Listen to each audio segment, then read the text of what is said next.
cet aspect couche-tard, lève-tard, couche-tôt, lève-tôt, ça repose sur des bases génétiques. Et donc, on ne peut pas changer la génétique. Mais si on dort avec quelqu'un ou avec des animaux, c'est des choses à explorer pour voir s'il y a une perturbation. Vous voulez vraiment ouvrir une porte, parce que là, on discutait sévère. On va pouvoir en parler longtemps. Cette vidéo est sponsorisée par Mammouth AI. Plus d'informations pendant la vidéo. Imaginez une équipe de spécialistes réunis au même endroit pour comprendre un sujet et obtenir toutes nos réponses. Aujourd'hui, on s'attaque au sommeil et on est très bien entouré avec Claude Gronfier, chronobiologiste et neurobiologiste spécialisé dans l'étude du système circadien, chercheur à l'INSERM au sein du Centre de recherche en neurosciences de Lyon. Vice-président de la Société francophone de chronobiologie, il est aussi l'auteur ou le co-auteur de plusieurs ouvrages en chronobiologie et en médecine du sommeil. Explorateur de l'horloge biologique, il connaît les cycles comme personne. Sylvie Royan-Parola, psychiatre, spécialiste du sommeil, membre fondatrice et présidente d'honneur du réseau Morphée. Elle est également autrice et co-autrice d'ouvrages comme Notre sommeil, une urgence absolue, publié en 2024.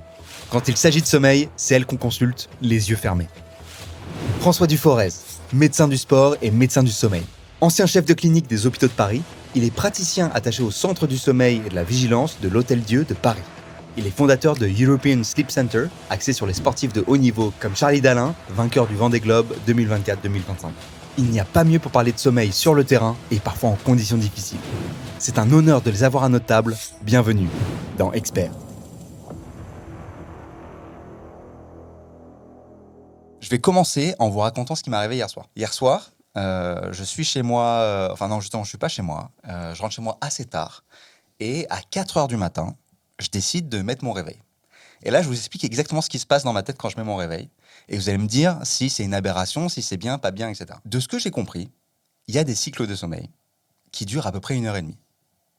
Donc en fait, à chaque fois que je mets mon réveil, donc ça, on va y revenir et vous allez me dire si c'est vrai, faux, etc. Mais en tout cas, à chaque fois que je mets mon réveil, je compte en tranches d'1h30. Et là, en gros, j'avais le choix entre... Enfin, je pouvais le mettre dans 5h30, mais c'est pas des tranches d'1h30. Du coup, je l'ai mis dans 4h30.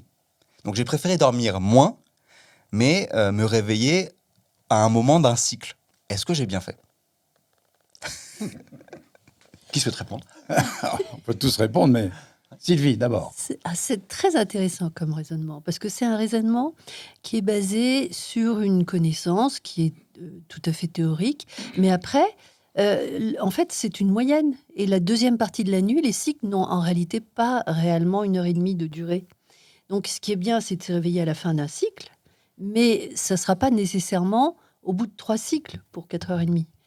Et du coup, en fait, vous vous êtes amputé du sommeil que vous auriez pu avoir, alors qu'en fait, il vaut mieux, si vous pouvez vous lever à 5h, vous programmez le réveil à 5h, et puis basta. Je peux rajouter aussi une petite chose, c'est qu'il y a des notions très individuelles. Par exemple, pour les sportifs qu'on suit, il est très important de savoir la durée d'un cycle idéal, en sachant qu'il y a des gens qui sont à 1h15, d'autres à 1h30, d'autres à 1h15.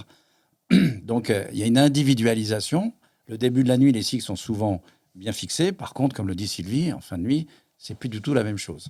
Ah d'accord, donc c'est-à-dire qu'en fait, même si j'arrive avec le temps à connaître mon cycle exact via des applis, et d'ailleurs si vous avez des techniques pour ça, avec grand plaisir, si je connais mon cycle exact, même si je sais ça, en fait, ça servira à rien, puisque plus j'avance dans la nuit, et moins Ça va se modifier. Oui, puis il y a un petit point qu'on peut aussi rajouter, c'est que tout ça, c'est d'autant plus individualisé que ça dépend de ton chronotype.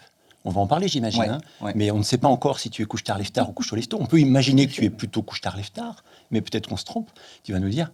Et donc, si tu es couche-tard, lève-tard, il vaut mieux dormir le plus possible parce que tu vas rater une grosse portion de ta nuit biologique. Donc, réfléchir de cette manière-là, ça risque là encore de t'amputer d'un sérieux morceau de sommeil dont tu as bien besoin. Alors c'est une question que je voulais poser bien plus tard, mais vu qu'on y est, let's go. Je pense que je suis couche-tard, lève-tard. Est-ce qu'on peut changer ? Est-ce que je peux devenir couche-tôt, lève-tôt ? Beaucoup d'efforts, oui. Et un bon réveil, et du sport, Ok. et de la lumière, ça aide, mais devenir, non. D'accord, c'est-à-dire qu'en fait, je peux m'acclimater Voilà, au fait de me coucher tôt et de me lever tôt, mais ça ne sera pas ce que je suis vraiment. ce sera toujours un effort. Et donc, du coup, C'est comme un ressort. Si vous avez un ressort, vous le tirez, oui, il est plus long, mais dès que vous le rachez, il revient à sa taille normale. Alors, est-ce que du coup, ça veut dire que mon sommeil, il est moins optimal et je bénéficie moins de mon sommeil si je me couche tôt alors que je suis un couche-tard, par exemple? Là, on a plein de choses à dire, j'imagine. Hein. Parce que si tu es couche-tard, lève-tard et que tu ne dors pas suffisamment, beaucoup de couche-tard, lève-tard ne dorment pas suffisamment parce qu'ils vont avoir tendance à se réveiller un peu trop tôt pour aller à leur travail, pour Ouais. aller, etc. La société va les contraindre quelque part à ne pas dormir suffisamment longtemps. Et donc, si tu t'astreins à te coucher tard, eh bien, tu vas maintenir cet état. Donc, c'est ce qu'on appelle ce chronotype dont on a parlé un tout petit peu tout à l'heure. Tu vas maintenir cet état et tu vas rester le couche-tard, lève-tard que tu es génétiquement. Cet aspect couche-tard, lève-tard, couche-tôt, lève-tôt, ça repose sur des bases génétiques. Et Ok. donc, on ne peut pas changer la génétique. On peut s'adapter, comme Sylvie l'a dit, mais on ne peut pas changer la génétique. Si tu te couches plus tôt, ça sera généralement plutôt une bonne chose, parce que tu seras en dette de sommeil naturellement. En général, on est tous un petit peu en dette de sommeil dans nos sociétés, surtout les couches tard, lève-tard.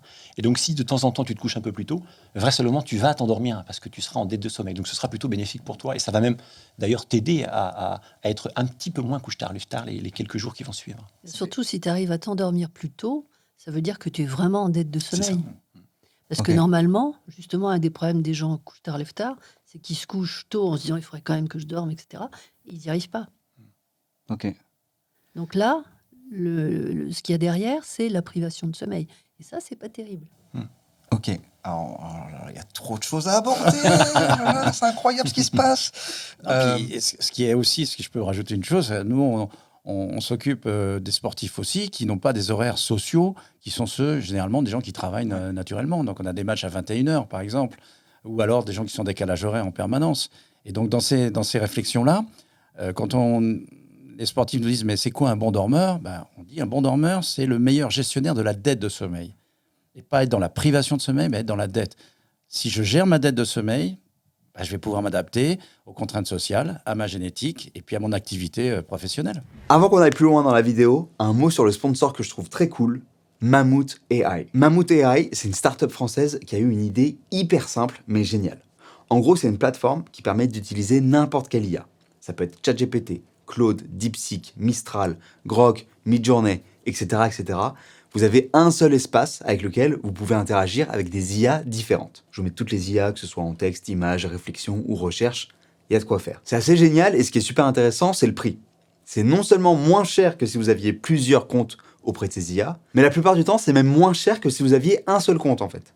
Parce que c'est à partir de 10 € par mois. En gros, pour les plus curieux et curieuses, Mammouth utilise les API de ces IA. Et donc, l'autre avantage, c'est que niveau vie privée, les seuls qui ont vos données liées à votre compte, c'est Mammouth, une boîte française. Personnellement, ça m'a aussi permis de tester des modèles sans que je me crée un compte chez eux. Je trouve que c'est notamment top pour des gens qui veulent utiliser l'IA, qui ont un petit budget et qui ne savent pas trop quelle IA leur correspond. L'autre truc que j'aime bien, c'est que suivant vos besoins, vous pouvez très facilement sélectionner une IA moins énergivore pour vos tâches moins complexes. Je vous mets le lien en description, n'hésitez pas à checker. Merci à eux de sponsoriser cette vidéo. Et d'ailleurs, c'est l'heure de retrouver nos experts. Alors, j'ai l'impression d'être dans un expert sur l'économie, mais c'est quoi la dette? Concrètement. La différence entre la dette et la Ouais. faillite. Tiens, vas-y Sylvie, tu as commencé avec la privation et la dette. Non, non, c'est un concept que tu as commencé, tu finis. Hein. Bon, je peux continuer. Hein. La dette de sommeil. Allez, moi, je vais parler un petit peu de la dette des gens qui sont souvent en dette, parce que je les suis depuis plusieurs... C'était mon 8e Vendée Globe, bon, d'un point de vue très concret. Donc, ça n'a rien à voir avec mon âge, hein, même si c'est tous les 4 ans les Vendée Globe. Mais on a accumulé une certaine expérience qui fait que les gens sont en privation de sommeil, puisque les hommes et les femmes qui font un Vendée Globe, vous savez, pendant 70 jours, a priori, ils dorment pas beaucoup. Oui. Pour des raisons météo, pour des raisons et ainsi de suite, et de risque et de sécurité. Et on s'aperçoit qu'en fait, les dettes de sommeil, il faut avoir plusieurs mécanismes, savoir est-ce que ces gens sont des petits dormeurs, des gros dormeurs ou des moyens dormeurs. Comment leur donner des outils, on en reparlera certainement après, pour s'adapter aux conditions météo et pour gérer les temps de repos pour qu'ils soient réellement efficaces. De manière à rester dans la dette, mais pas être dans la privation de sommeil. Parce que s'il dit privation de sommeil, là, c'est un problème de santé publique qui peut arriver Oui. dans le monde en général, mais pas simplement. Il y a une notion de sécurité également. Et quand on prend la mauvaise décision dans un environnement qui est extrême parce qu'on est en privation de sommeil, mais qu'on n'a pas su gérer sa dette, c'est le risque accidentel. Je ne parle même pas de la performance. Comment on sait qu'on est en privation et pas en dette? Je dirais que la privation, c'est quelque chose qu'on fait tout le temps, enfin, qui est systématisé, c'est-à-dire qu'on a besoin, par exemple, de 7 heures de sommeil, on dort que 5 heures. La dette, c'est qu'on a eu, à l'occasion, et là, pour prendre l'exemple du Vendée Globe, quelqu'un qui a dormi très peu, il va essayer d'anticiper la récupération du sommeil pour faire une petite sieste ou une deuxième petite sieste et du coup encaisser en fait la dette pour pas être en privation de sommeil. Il y a un moment clé qui va arriver nécessairement après s'il est dans un truc qui bouge beaucoup, par exemple. L'idée de la dette, c'est par rapport à l'équilibre qu'on cherche tous à avoir, c'est-à-dire quelqu'un qui a besoin de dormir 8 heures de sommeil, eh bien, s'il dort en moyenne autour de 8 heures, tout va bien. Il n'est pas en situation de privation de sommeil, il n'y a pas de dette. Si par contre, il en a un petit peu moins et que ça s'accumule, cette privation s'accumule, ça constitue une dette qui va être lourde à porter parfois. Enfin, on en a parlé un tout petit peu, on en parlera peut-être, mais cette dette qui s'accumule, elle va peut-être bien avoir des conséquences sur la santé. Ok. Mais alors, du coup, est-ce que si j'enchaîne les mauvaises nuits, je dors très peu, et que voilà, moi, je dois dormir 8 heures par exemple. Alors, déjà, Mauvaise nuit ou nuit courte?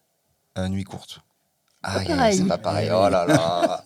Non, mais en plus, j'ai l'impression qu'on ouvre des onglets là. Il y a un autre onglet qu'on a ouvert et que j'ai envie d'explorer, c'est le côté petit dormeur, gros dormeur. Ça aussi, c'est génétique? Oui. Oui. Il y a Ok. des mouches qui ont permis de montrer ça. Ah, des drosophiles? Oui. J'ai fait SVT aussi, voilà, je m'en souviens. J'enchaîne 3 fois 3 heures. Lundi 3 heures, mardi 3 heures, mercredi 3 heures. Je dors 10 heures, par exemple, jeudi. Est-ce que j'ai vraiment tout rattrapé? Est-ce que ça se rattrape? Est-ce qu'au bout d'un moment, en fait, ce n'est pas rattrapable? Et tant pis, en fait, j'ai une sorte de dette irrattrapable auquel je ne peux pas accéder, même si je dormais 20 heures, par exemple. Voilà, c'est ça le souci. C'est qu'en fait, la nuit, elle va servir, ça va servir à la nuit et le sommeil vont servir à une certaine fonction. Et il y a des fonctions très différentes. Il y a tout ce qui touche l'attention, la concentration, où là, si vous avez dormi peu, nécessairement, le lendemain, vous allez avoir le contre-coup avec des difficultés pour faire des opérations de base ou tenir son attention dans une réunion, etc. Mais après, vous avez d'autres fonctions qui sont des fonctions qui vont, au niveau, par exemple, de la régulation cardiaque, de la régulation immunitaire, du lavage neuronal qui se passe au moment quand on dort pour finalement nettoyer les neurones et récupérer une fonction cérébrale correcte. Ça va être plutôt cumulatif. C'est-à-dire que l'effet, il va se sentir 10 ans, 15 ans, 20 ans plus tard. Ok. Donc, la dette va permettre de redormir va permettre de retrouver une fonction le lendemain à peu près correcte. Mais ce qui n'a pas été fait en termes de lavage neuronal, en termes de fonction cardiaque, ça ne sera pas fait. Il y a quelques études qui ont été faites justement avant de se poser la question de savoir à quoi servait le sommeil, parce qu'on se pose toujours la question, on a toujours encore beaucoup de questions là-dessus. C'était des études qui servaient à savoir, est-ce qu'on peut, justement, quand on a, tu dis 3 heures, 3 heures, 3 heures, et je dors ensuite 10 heures, si ton besoin de sommeil est par exemple 8 heures, donc 3 heures, il te manque 5. La nuit suivante, 5. La nuit suivante, 5. Donc il te manque 15 heures. Tu vas dormir 10 heures, il te manque, tu n'as pas récupéré la totalité de ces 15 heures manquantes. Hein. Ouais. Et donc les études qui ont été faites, elles ont cherché à creuser un petit peu cette question. Et une étude qui a été menée dans un laboratoire à Boston s'est intéressée à ça et a maintenu les gens en privation de sommeil. Ils étaient dans une chambre, dans un lit. Ils n'avaient pas le droit de bouger, ils étaient juste allongés sur leur lit. Très très peu de lumière, donc ils avaient tendance à s'endormir, mais on les maintenait éveillés. Et pendant 88 heures, ils ne dormaient pas. Et ensuite, donc ils ont raté au moins 2 nuits de sommeil, donc 16 heures en moyenne. Et on les a mis au lit en se posant cette question, est-ce qu'ils vont dormir par exemple 8 heures plus 16 24 heures, ou bien est-ce qu'ils ne vont pas dormir 24 heures? Et en fait, ils n'ont dormi en moyenne qu'à peu près 10 heures. Donc, il leur est resté cette dette de sommeil. Ils n'ont jamais été capables de dormir suffisamment longtemps pour la récupérer. Donc, c'est ça qu'on dit que quand on a perdu du sommeil, quand on est en dette du sommeil, eh bien, on ne va pas récupérer cette dette. C'est pas possible. Ok, donc c'est plus qu'une dette. Parce que dans ma tête, une dette, Une je dette, trouve que le ça se mot, rembourse. il est... Mais je trouve Ouais. que c'est pour ça que c'est un terme qui est compliqué parce que ça repose sur des données qui sont des données anciennes où on pensait qu'effectivement, finalement, on allait rattraper. On avait perdu quelque chose, on le rattrape après. Mais en fait, c'est beaucoup plus complexe que ça. Ok. Et d'abord, la durée, comme vient de le dire Claude, elle est jamais longue à la longueur correspondant à la perte.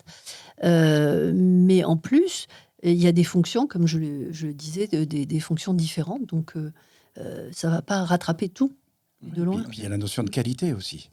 C'est-à-dire que lorsqu'on est expérimentalement, nous, avec des gens qui n'ont pas bien dormi, que ce soit des militaires ou des navigateurs, parce que c'est ceux-là qu'on a aussi expérimenté, quand on les réenregistre à l'arrêt, le temps de sommeil ne rattrape pas. Par contre, la qualité est différente. On va avoir plus de sommeil lent profond, par exemple. Il y a des nuits de récupération. Donc, il y a des biais là-dessus. Et je pense que la notion de court terme, elle est facilement rattrapable. Par contre, ce que disaient Sylvie et Claude est tout à fait juste. C'est-à-dire que sur le long terme, ça laisse des traces. Et au niveau épidémiologique, on le voit. Parce que maintenant, avec les datas qu'on a dans tous les sens, on agrège toutes ces données et on voit que les gens qui ont accumulé pour X raisons des déficits de sommeil, ils ont quelques petits problèmes cardiovasculaires, métaboliques et ainsi de suite. J'ai une question très claire sur la qualité de sommeil dont tu viens de parler. Est-ce que ça va être réducteur de fou, mais bon, on est là pour ça. Enfin, moi, je suis là pour ça. Est-ce que c'est mieux de dormir peu, mais avec un sommeil de qualité, ou dormir beaucoup avec un sommeil de mauvaise qualité? C'est très schématique. Mais c'est pour que, en gros, je me rende compte de à quel point c'est important, qu'est-ce qu'il faut privilégier. Enfin, vous voyez ce que je veux dire? Alors, c'est amusant parce que dans les années 80, on vous aurait répondu, je pense qu'il vaut mieux privilégier un sommeil court mais de qualité. Au jour d'aujourd'hui, je ne sais pas. De longue durée et de bonne qualité, j'aurais envie de dire. Exactement, c'est ce que j'allais répondre. Ouais, parce que c'est le problème du sommeil, c'est qu'il n'a pas la même, la même structuration du début de la nuit à la fin de la nuit. Et en début de nuit, on a beaucoup de sommeil profond. Et ce sommeil profond, il a des fonctions très particulières, dont ce fameux lavage neuronal qui permet de rétablir les neurones en pleine forme, quoi. Okay. Alors que la seconde partie de la nuit, elle est beaucoup plus avec du sommeil paradoxal, mais aussi un fractionnement plus important, et qui a probablement un rôle à la fois dans certaines formes de mémoire, mais aussi dans l'équilibre psychique et dans l'intégration de l'expérience acquise, en fait, émotionnellement, mais aussi tout simplement dans l'historique, en fait, de la vie de la personne. Donc c'est difficile de répondre. C'est sûr que vous vous sentez mieux si vous vous réveillez à 3-4 heures du matin et que vous avez bien fait votre sommeil profond et que vous avez dormi que 3 heures, que si vous avez passé une nuit où vous avez tout le temps surfé sur l'éveil et que vous avez même dormi 6 heures, mais le matin, vous êtes crevé. Il y a une chose peut-être que j'aimerais rajouter, c'est comme on ne choisit pas la qualité de son sommeil, c'est totalement incontrôlable. Il ne faut pas se dire « Ah, je vais dormir peu parce que je sais que je vais bien dormir ». Parce qu'on ne peut jamais savoir si on va bien dormir, n'est-ce pas? Oui, mais pour le coup, alors j'ai une question après que je pense qu'on peut poser maintenant parce que c'est vraiment, on est là-dedans. Là. On peut quand même avoir un impact sur la qualité de son sommeil. Alors, on peut. Oui, on peut le contrôler. Ouais, non? On contrôle très indirectement. Dans certaines situations, alors, par exemple l'activité physique. Oui, ou si je bois de l'alcool avant de me coucher, genre je diminue la qualité de mon sommeil, par exemple. Oui. Non? Un peu. Enfin, si vous buvez beaucoup, oui. Alors, je vais poser cette question. Il y a beaucoup de questions, en fait. Ouais. Ah, mais j'ai appelé ça le jeu du pourcentage. Je vais vous poser une question à chaque fois, je vais vous demander le pourcentage d'impact sur le sommeil, à peu près. Alors évidemment, là, on n'est pas sur des chiffres, mais ça m'intéresse quand même parce que comme ça, j'ai à peu près votre ressenti sur la question. Par exemple, les écrans. Regardez les écrans avant de se coucher. On est sur... C'est quoi? C'est un petit pourcentage, un gros pourcentage? L'impact? Vous voulez vraiment ouvrir une porte, parce que là, on discutait sévère. On va pouvoir en parler longtemps. En fait, c'est très difficile. C'est très, très difficile de donner des pourcentages, parce que ça va dépendre de chacun. C'est très personne dépendant. Ouais. Pour les écrans, par exemple, ce qu'on voit, ce que les études montrent en ce moment, c'est que les gens qui passent beaucoup de temps à l'intérieur des bâtiments pendant la journée sont très, très sensibles à la lumière des écrans le soir. Si par contre on travaille à l'extérieur, on travaille sur les routes, on travaille dans les champs, eh bien la lumière d'un écran le soir, peut-être même pendant 3 heures, elle n'aura aucun impact. Donc ça va dépendre de chacun. Si on a une rétine qui est un peu brune parce qu'on est un peu plus âgé, la lumière des écrans le soir, elle aura peut-être très très peu d'impact. Au contraire, si on est un enfant et qu'on a passé la journée à l'école et qu'on est en hiver, là elle va peut-être l'empêcher de dormir pendant 2 heures quand il aura éteint la lumière. Donc ça, on ne peut pas donner de pourcentage. Et puis ça dépend de l'activité que vous allez faire sur l'écran. Si vous regardez juste une série, ça aura moins d'impact que si vous êtes en train de discuter. Chatter, échanger avec d'autres. Jouer au jeu. Jouer à un jeu.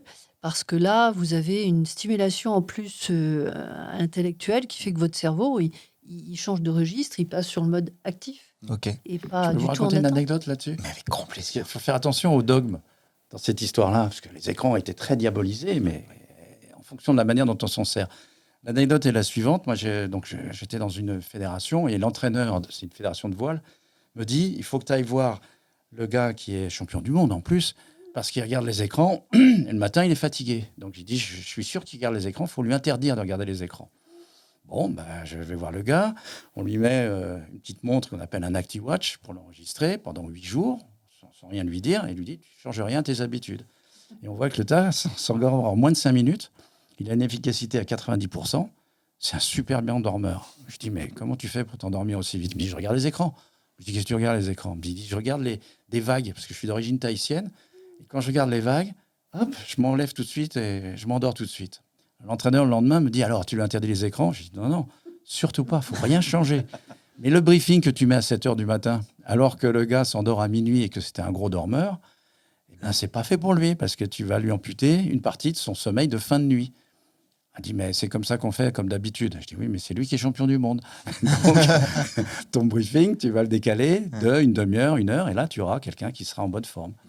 Et ce que je vous raconte là, je le raconte aussi au 15 de France, où quand vous avez un capitaine qui est très content parce qu'il s'endort relativement tard et qui se réveille à 9 h, il est très content quand le briefing est à 9 h, tout simplement. Donc, il y a vraiment une réflexion personnelle de la manière dont on s'occupe. Il y a un truc aussi qui alors ça, c'est vraiment ta partie, Claude, que les jeunes comprennent bien, je pense notamment dans les académies de foot et ainsi de suite, parce qu'il faut ils ne comprennent pas, enfin, il faut des choses simples, quoi. C'est le night shift. Changer la couleur de l'écran, et, parce qu'on les implique dans quelque chose où ils ont une action. Qu'est-ce que tu en penses justement les quelques études qui ont été faites là-dessus, donc le night shift, qui a été plusieurs noms, c'est en fait, ça diminue l'intensité de la lumière bleue qui est émise par les écrans, donc l'écran devient orangé ou rouge. Et pourquoi c'est intéressant ça? C'est parce que la lumière a un effet sur notre éveil et notre sommeil via cette couleur bleue très particulière. On a des cellules dans la rétine qui sont sensibles à la lumière bleue. Et c'est cette lumière bleue qui nous maintient éveillés pendant la journée et qui nous permet de dormir pendant la nuit quand on n'y est pas exposé. Et ces systèmes-là, pendant longtemps, tout le monde se disait « Oh, c'est vraiment une très très bonne idée », jusqu'à ce que des études soient faites. Et il se trouve que les études ont confirmé ça. C'est-à-dire que c'est le cas. C'est-à-dire, quand on regarde la sécrétion de notre mélatonine, qui est une hormone qui démarre sa sécrétion en général 1 heure ou 2 heures avant le début du coucher, et ça nous permet de nous installer dans une certaine somnolence, ça fait chuter notre température corporelle, ça nous incite à somnoler, ça nous aide à nous endormir. Eh bien, cette lumière des écrans, quand on n'a pas ce mode-là, night shift, elle va supprimer cette sécrétion de mélatonine et donc elle va quelque part inhiber la somnolence. Elle nous empêche de nous endormir. Quand on a ces modes-là, eh bien, la sécrétion de mélatonine, elle peut redevenir normale finalement. Donc c'est à mettre en place, comme tu dis, et au lieu de dire ne faites pas ça, il vaut mieux dire faites ça, parce que ce sera l'éducation. Effectivement efficace. Oui, mais peut-être aussi voir ce qu'ils font sur les écrans. Exact. Et la vague, c'est très bien, mais si effectivement ils sont en train d'être dans une discussion passionnée avec d'autres, voire un petit peu harcelante, ça va pas aller. On a un problème, nous, dans les... Alors, les gens qui travaillent un petit peu particulièrement, c'est-à-dire ceux qui font des matchs, c'est le sommeil après match. Et une des causes qui perturbe leur sommeil, c'est de regarder les réseaux sociaux. Quand ils ont bien joué, quand ils ont mal joué, ils se font insulter. Et ils ont les notes de l'équipe aussi. Ça, c'est intéressant parce qu'ils ont une mauvaise note, évidemment. L'agent des joueurs téléphone. Enfin, bref, ou la famille, c'est encore pire. Et donc, résultat, on a comme ça des décalages de phase qui sont liés à la manière de se servir des écrans. Sur ma feuille, j'ai noté literie, nourriture consommée juste avant de dormir, alcool, cannabis, sport. Donc, ces trucs-là juste avant de dormir. Est-ce qu'il y en a un sur lequel vous voulez qu'on s'arrête, vous trouvez ça important? Est-ce qu'il y en a au contraire qui ne sont pas très importants? Genre, par exemple, la literie, c'est moins important qu'on le dit. J'en sais rien. C'est pas que c'est pas important, la literie, mais enfin, je pense que les gens savent en général qu'ils ont un lit pourri. Enfin, donc, c'est peut-être pas... Oui, il vaut mieux avoir un bon matelas dans lequel on le sent bien. Après, c'est avec qui on dort. Oui, aussi. Il vaut mieux un mauvais lit et dormir avec quelqu'un qu'on apprécie plutôt que l'inverse. Après, ça devient... Dans les consultations, on fait souvent des consultations de couple. Il y a des gens qui ronflent, et ce n'est pas ceux-là qui se plaignent de leur sommeil, c'est ceux qui sont à côté. Donc ça, c'est des choses très concrètes et très pratiques. Donc le bruit, notamment, est extrêmement perturbant. Et puis, il y a des gens qui bougent la nuit. Alors, si vous êtes sur une petite literie de 140, par exemple, évidemment, vous empêchez, vous bougez, et puis... ou les animaux domestiques dans les chambres, ça, c'est très intéressant aussi. Le nombre de chats qui réveillent les gens, ou de petits terriers qui viennent sur la tête à 4 h du matin... C'est pas des problèmes psychologiques, ça. C'est vraiment des problèmes très, très concrets et très pratiques. C'est d'ailleurs dans les consultations un interrogatoire policier parfois. C'est-à-dire, mais comment vous dormez, avec qui vous dormez, est-ce qu'il y a des animaux domestiques dans la chambre? Et là, on va rentrer, on ouvre une porte vers qui permet parfois de trouver des solutions. Oui, et puis effectivement, avec qui on dort, quelles sont les habitudes de l'autre aussi? Est-ce qu'il vient se coucher 1 heure après? Donc du coup, ça réveille la personne qui est en train de dormir. Ou est-ce qu'il se lève ou elle se lève plus tôt? Enfin, donc il y a des interactions qui sont vraiment fortes. Et ça, c'est évidemment, si on dort tout seul, il y a pas de souci. Enfin, pas ces soucis-là. Mais si on dort avec quelqu'un ou avec des animaux, c'est des choses à explorer pour voir s'il y a une perturbation. Je rebondis sur le fait de ronfler, parce que je pense qu'il y a des gens qui nous regardent et qui disent c'est mon cas, il faut que je trouve une solution à ce problème. Qu'est-ce que vous conseillez aux gens alors, pas les gens qui ronflent tout seuls, parce que j'imagine qu'ils s'en fichent, mais les gens qui sont en couple ou en tout cas leur ronflement gêne quelqu'un. Est-ce que vous avez des conseils par rapport à ça On vient de parler de l'alcool. J'évoque juste le lien Ouais. entre l'alcool et le ronflement. L'alcool va induire le ronflement. Donc, si on est Augmenter le ronflement. Voilà, augmenter le Manière ronflement. importante. Donc, si on est un petit ronfleur, on risque de ronfler plus. Et si on n'est pas ronfleur, on risque de ronfler. D'accord. Donc, attention à l'alcool le soir qui peut augmenter ses ronflements. Après, le ronflement, ça a été longtemps considéré comme quelque chose de négligeable, enfin, une nuisance sonore uniquement. Et d'ailleurs, cette nuisance sonore peut entraîner, ça pour le coup, il y a eu des études, un fractionnement du sommeil de l'autre. Donc, rien que ça, c'est déjà en soi un problème. Mais après, pour le ronflement et pour le ronfleur surtout, il faut voir un petit peu ce qui se passe, parce qu'en réalité, il peut y avoir une respiration qui est difficile. Et comme effectivement celui qui reste réveillé ne va pas être tout le temps réveillé, il peut y avoir des arrêts respiratoires, il peut y avoir une respiration irrégulière. Et un gros ronflement, c'est quand même en majorité lié à des apnées du sommeil. Donc, il ne faut pas le négliger, quoi. Ça veut dire éventuellement aller explorer un peu ce sommeil du ronfleur pour voir s'il n'y a pas une pathologie derrière. Et il y a une chose intéressante qui arrive en ce moment, c'est que maintenant les gens s'auto-enregistrent. Ah oui, oui. Ouais, Donc, c'est vrai. vous ronflez, mais comment? Voilà, et ils nous sortent le portable, et là, ça nous donne déjà des indications. On pense qu'il faudrait mieux faire une exploration. Parce qu'il y a des bruits de ronflement qui sont assez caractéristiques. Et quand ça s'arrête de respirer, et puis que tout d'un coup, il y a une reprise du ronflement important, ça nous donne plein d'indications. Donc, les gens s'auto-enregistrent maintenant, et c'est très intéressant pour nous. Ouais, même des gens qui parlent, j'ai vu, ils s'enregistrent et des fois ils parlent pendant leur sommeil. Ah oui, oui, oui. La somniloquie. ça- Oui, c'est une des parasomnies qui existent. Il y a des gens qui parlent distinctement, donc qui racontent des histoires, et beaucoup racontent des trucs pas très très très clairs. Oui. Et ça peut gêner, ça peut gêner l'autre aussi. Il faut en général pas s'inquiéter. Les gens se disent voilà, mais qu'est-ce que j'ai dit? Est-ce que j'ai été interrogé? Est-ce que tu m'as posé des questions? Est-ce que je t'ai dit des choses que j'aurais pas dû te dire? Et en fait, non, en général, on n'arrive pas à échanger avec la personne qui parle pendant J'ai son un de mes sommeil. patients. Ça dépend. J'ai un de mes patients, Tu as essayé? c'était un couple, et un jour, sa femme lui faisait la tête le matin. Et donc, il comprenait pas pourquoi. Et elle lui a raconté qu'il avait parlé d'une certaine Janine dans des termes qui n'étaient pas du tout équivoques. Et donc, elle l'a cuisiné sur qui est Janine, qu'est-ce que tu as fait avec elle, etc., etc. Et ça a été compliqué. Est-ce qu'on a la réponse? Est-ce qu'on sait qui est Janine? Bah oui, lui, il savait très bien qui était Ah ouais, d'accord. Janine. Sa femme a changé de prénom. C'était une manière de trouver une solution. Est-ce que l'apnée du sommeil, c'est fréquent comme problème? Oui, Ou oui, c'est quoi les problèmes les plus fréquents C'est 4 à 7% de la population. Ah oui, quand même. Ok. Après, c'est l'insomnie. Donc après Pardon, l'insomnie, c'est avant Ok. le plus fréquent. Après, c'est les apnées. Et après, il y a des pathologies qui sont plus rares, qui sont dans le cadre des hypersomnolences et des hypersomnies. Il y a des pathologies comme la narcolepsie qui est rare, l'hypersomnie idiopathique qui est encore plus rare. Et puis, il y a il y a beaucoup d'intrications avec tout ce qui est pathologie psychiatrique, que ce soit dans le cadre des insomnies ou des gens qui sont somnolents dans la journée. Et là, vous avez souvent des comorbidités entre les deux, c'est-à-dire un syndrome d'apnée et une dépression, une insomnie et une dépression, une hypersomnie et une dépression. Ça, c'est très fréquent. Il y a des troubles auxquels on pense peu. On a évoqué un tout petit peu tout à l'heure l'impact des écrans qui vont retarder l'endormissement. Il y a ce qu'on appelle le trouble de retard de l'endormissement. Donc les gens qui n'arrivent pas à s'endormir avant 1h, 2h, 3h du matin.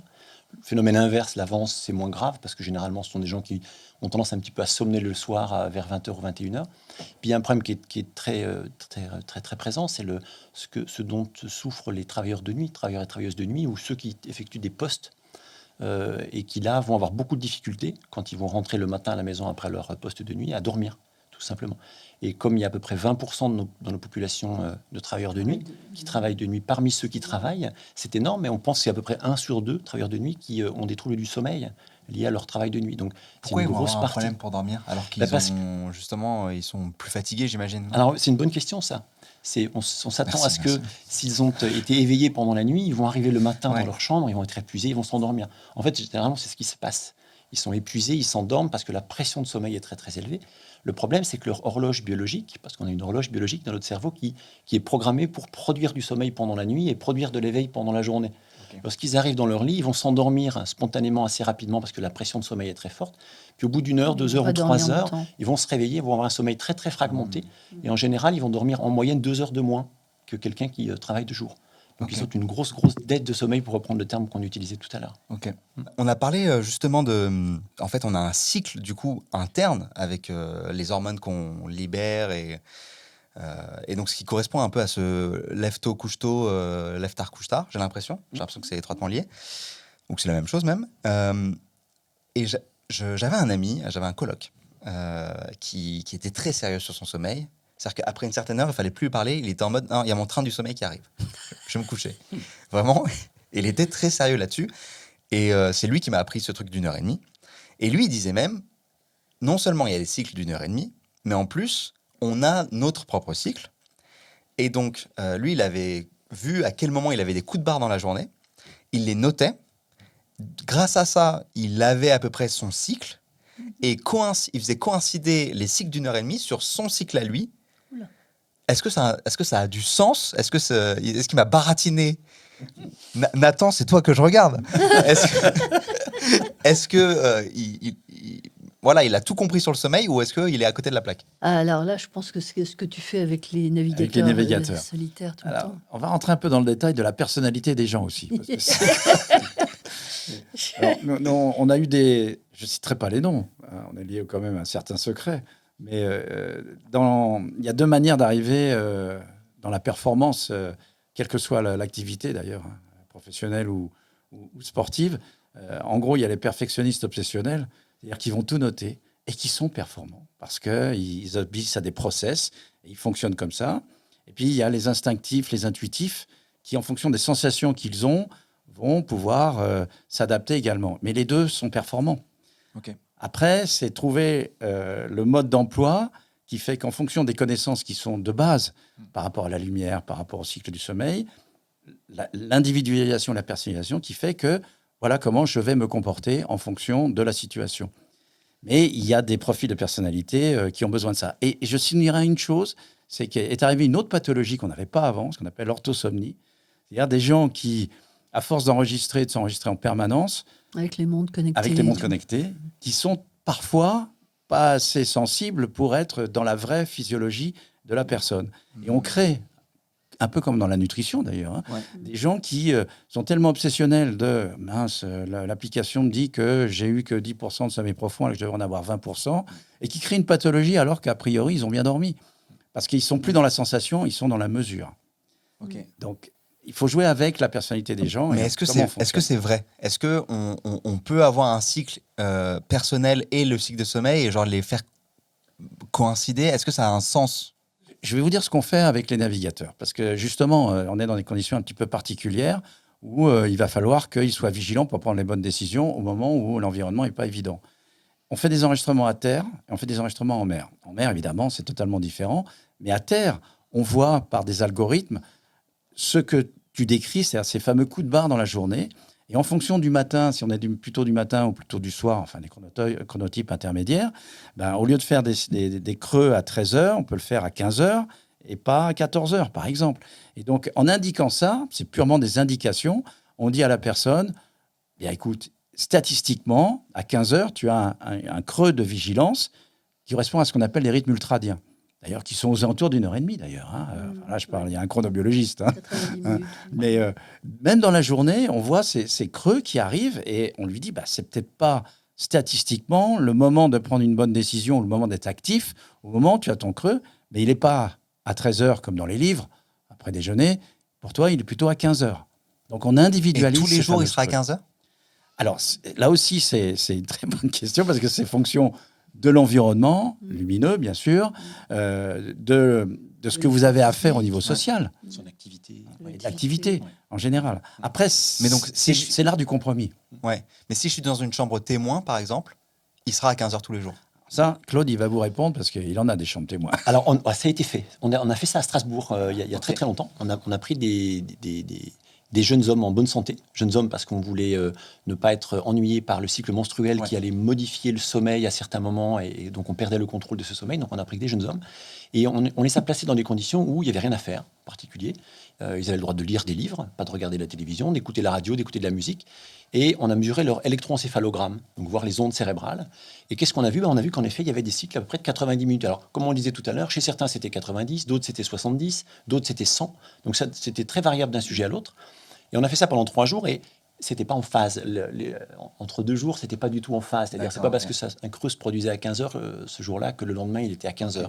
Ça dépendait sans doute de plein de choses, dont la qualité du sommeil qu'il y avait avant, comme si on remet à zéro la machine le matin, mais si on a bien dormi ou mal dormi, la machine, elle se remet pas à zéro à la même heure. Donc on n'a Donc, pas. c'est pas aussi simple que ça. Donc en fait, Ce mon qui coloc est avait tort. intéressant, pour le c'est coup. que ça fait ressortir la notion de contrôle et de désir de contrôle. C'est pour ça qu'en fait, François est parti sur la personnalité. Ouais. C'est qu'il y a des personnalités qui sont plus à l'aise dans une espèce d'hyper-contrôle comme ça et que le lâcher-prise, c'est quelque chose qu'ils ne peuvent pas faire, quoi. Effectivement, effectivement. Pour le coup, c'est une bonne question.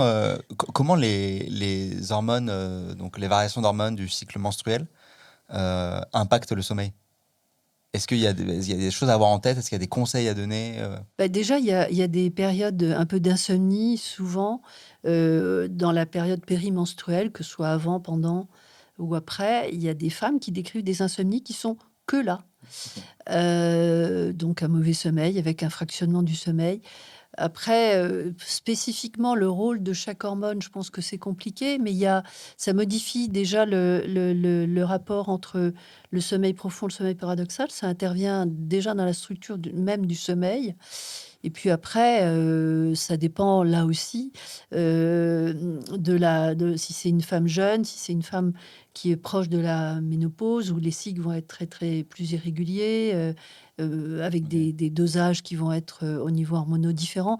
Donc il y a encore là aussi beaucoup, beaucoup de choses qui vont changer. Mais ça, pour le coup, si je me trompe pas, qu'on soit homme ou femme, j'ai l'impression que les cycles changent avec l'âge. Genre Oui. le sommeil. Le sommeil évolue avec l'âge, oui. Ok. Et les enfants ont des cycles très courts, très très courts, les petits. Hein. Et puis ensuite, on arrive à des cycles plutôt de 90 minutes. Et ensuite, quand on vieillit, les cycles se raccourcissent aussi. D'accord. Ok. Puis comme le disait François tout à l'heure, quand on est sportif de haut niveau, on peut utiliser le sommeil polyphasique, peut-être qu'on va y revenir, Ouais. donc ce sommeil qui va être distribué sur les 24 heures. Quand on est petit, à la naissance, et jusqu'à relativement tard, on a un sommeil tout à fait polyphasique. On dort aussi bien pendant la journée que pendant la nuit. Mais même quand on est Plus âgé. genre plus âgé, puisque en fait, alors c'est juste du biphasique, mais juste la sieste. Enfin, Oui, alors toutes voilà. les personnes âgées font Ouais. une sieste quasiment, non? Elle peut réapparaître, pas toutes, Ouais. non, certaines Non, font non. pas la sieste, oui. Ok. Non, non. Bon, Ça c'est ça peut que je arriver. connais en tout cas. Ouais. Il y a des jeunes qui font la sieste aussi, Ça dépend d'ailleurs. ce qu'ils regardent à la télé. C'est ça. Bah, ça Sieste dépend aussi après-midi. beaucoup de l'activité. Hein, si les gens sont très actifs, s'ils sont dehors, pas dehors. Là, pour le coup, la sieste va réapparaître plus volontiers chez quelqu'un qui est à la maison, qui bouge peu et qui n'a pas un éclairement fou dans la maison. Ok. On va y revenir sur la sieste. Donc j'avais noté, est-ce qu'on est gros dormeur ou faible dormeur? Donc ça, on y a répondu. Donc oui, on est gros dormeur ou faible dormeur. Ma question. Court dormeur, faible. Petit dormeur. oui, ouais, Petit je dormeur. C'est quoi, c'est- ouais, je c'est- sais pas pourquoi Il y a peut-être quand même un point à dire là-dessus. C'est que beaucoup de gens qui se pensent petits dormeurs ne sont pas en vérité des petits dormeurs biologiques. Ce sont Ok. des petits dormeurs contraints ou qui ont oublié qu'il y avait une contrainte, mais qui cherchent à dormir peu. Ok. Parce que le temps, c'est de l'argent, parce que dormir, c'est une perte de temps. Beaucoup de gens pensent ça. Ok, il faut faire attention à. Il faut faire très ouais. attention parce Et que... qui pensent que la performance, c'est de dormir très peu pour Ouais, pouvoir c'est ça. faire plein de choses dans la journée. Mhm. Alors qu'en fait, c'est l'inverse. Il faut Et puis- dormir suffisamment Ouais. pour pouvoir faire les choses bien dans Ouais. la journée. Puis notre société nous y encourage. On entend souvent, oh là là, les gens, les députés à l'Assemblée nationale ont pris une décision à 3 heures du matin. Tel ou tel président, sans citer de nom, ne dort que 4 ou 5 heures. Donc les gens ont tendance à penser que, oh là là, moi qui dors 9 heures, je suis un fainéant. En fait, non, pas du Bah tout. oui, On non, a mais- tous et Et moi, je besoin. sais qu'Einstein dormait 9 heures, donc ça rassure. Pourtant, c'est ça, oui. Non, moi, personnellement, je fais partie du problème puisque quand je dois me coucher tard et me lever très tôt pour un tournage, finir un script, etc. Donc je sais pas, je vais faire une story Instagram, je vais en parler parce que je sais pas, je pense qu'il y a une partie de moi de manière assez inconsciente. Hein, c'est pas, je me dis pas ah tiens ça arrive donc je vais en parler, etc. Mais je pense qu'il y a une manière inconsciente de montrer la productivité ou l'effort, en fait, et encore plus par rapport à mes communautés. Genre, je pense que je veux montrer que je fais des efforts pour le contenu, etc. Mais du coup, je pense que je contribue de manière négative à ça, donc je ferai plus attention. Ma question, c'est est-ce que Alors, ça va être assez dur, je pense, mais est-ce que les petits dormeurs, ils meurent plus tôt que les gros dormeurs? Alors, les deux extrêmes, les très courts dormeurs et les très longs dormeurs, ont une durée de vie plus courte que la moyenne Ok. des gens. Qu'est-ce qu'on appelle Moins de 5, enfin, c'était 5 heures et moins. Et puis après, je sais pas, 10 heures et plus. Ouais, Je t'ai c'est dit, plus- c'est la Ouais, courbe de plus 10 heures. Kripke, la Mm. courbe en U de Ouais. Kripke. Ouais. Il y a quand même un petit détail, c'est que cette courbe de Kripke, donc c'est ce monsieur qui a fait cette étude épidémiologique où il a récupéré, alors j'ai oublié combien de données, c'était énorme, Ah, c'était énorme. grosse ouais. population Ouais, aux États-Unis.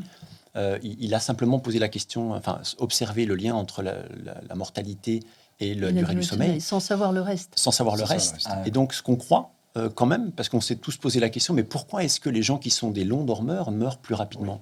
Et il semblerait que cette association est liée au fait que ces grands dormeurs-là, peut-être bien qu'ils avaient une pathologie, un D'autres trouble, pathologies. qui fait que c'est cette pathologie qui Ah. induisait un sommeil long, peut-être de mauvaise qualité d'ailleurs, et que cette pathologie a induit une mortalité plus précoce. Et les cours dormeurs, il doit y avoir ça aussi, plus des vrais cours dormeurs qui n'ont au départ rien d'autre. Mais comme de toute manière, la durée de sommeil courte va de pair avec plus de pathologies cardiovasculaires, neurologiques, psychiatriques, bah, du coup, c'est pas, on est rarement un cours dormeur à 5 heures sans aux autres problèmes.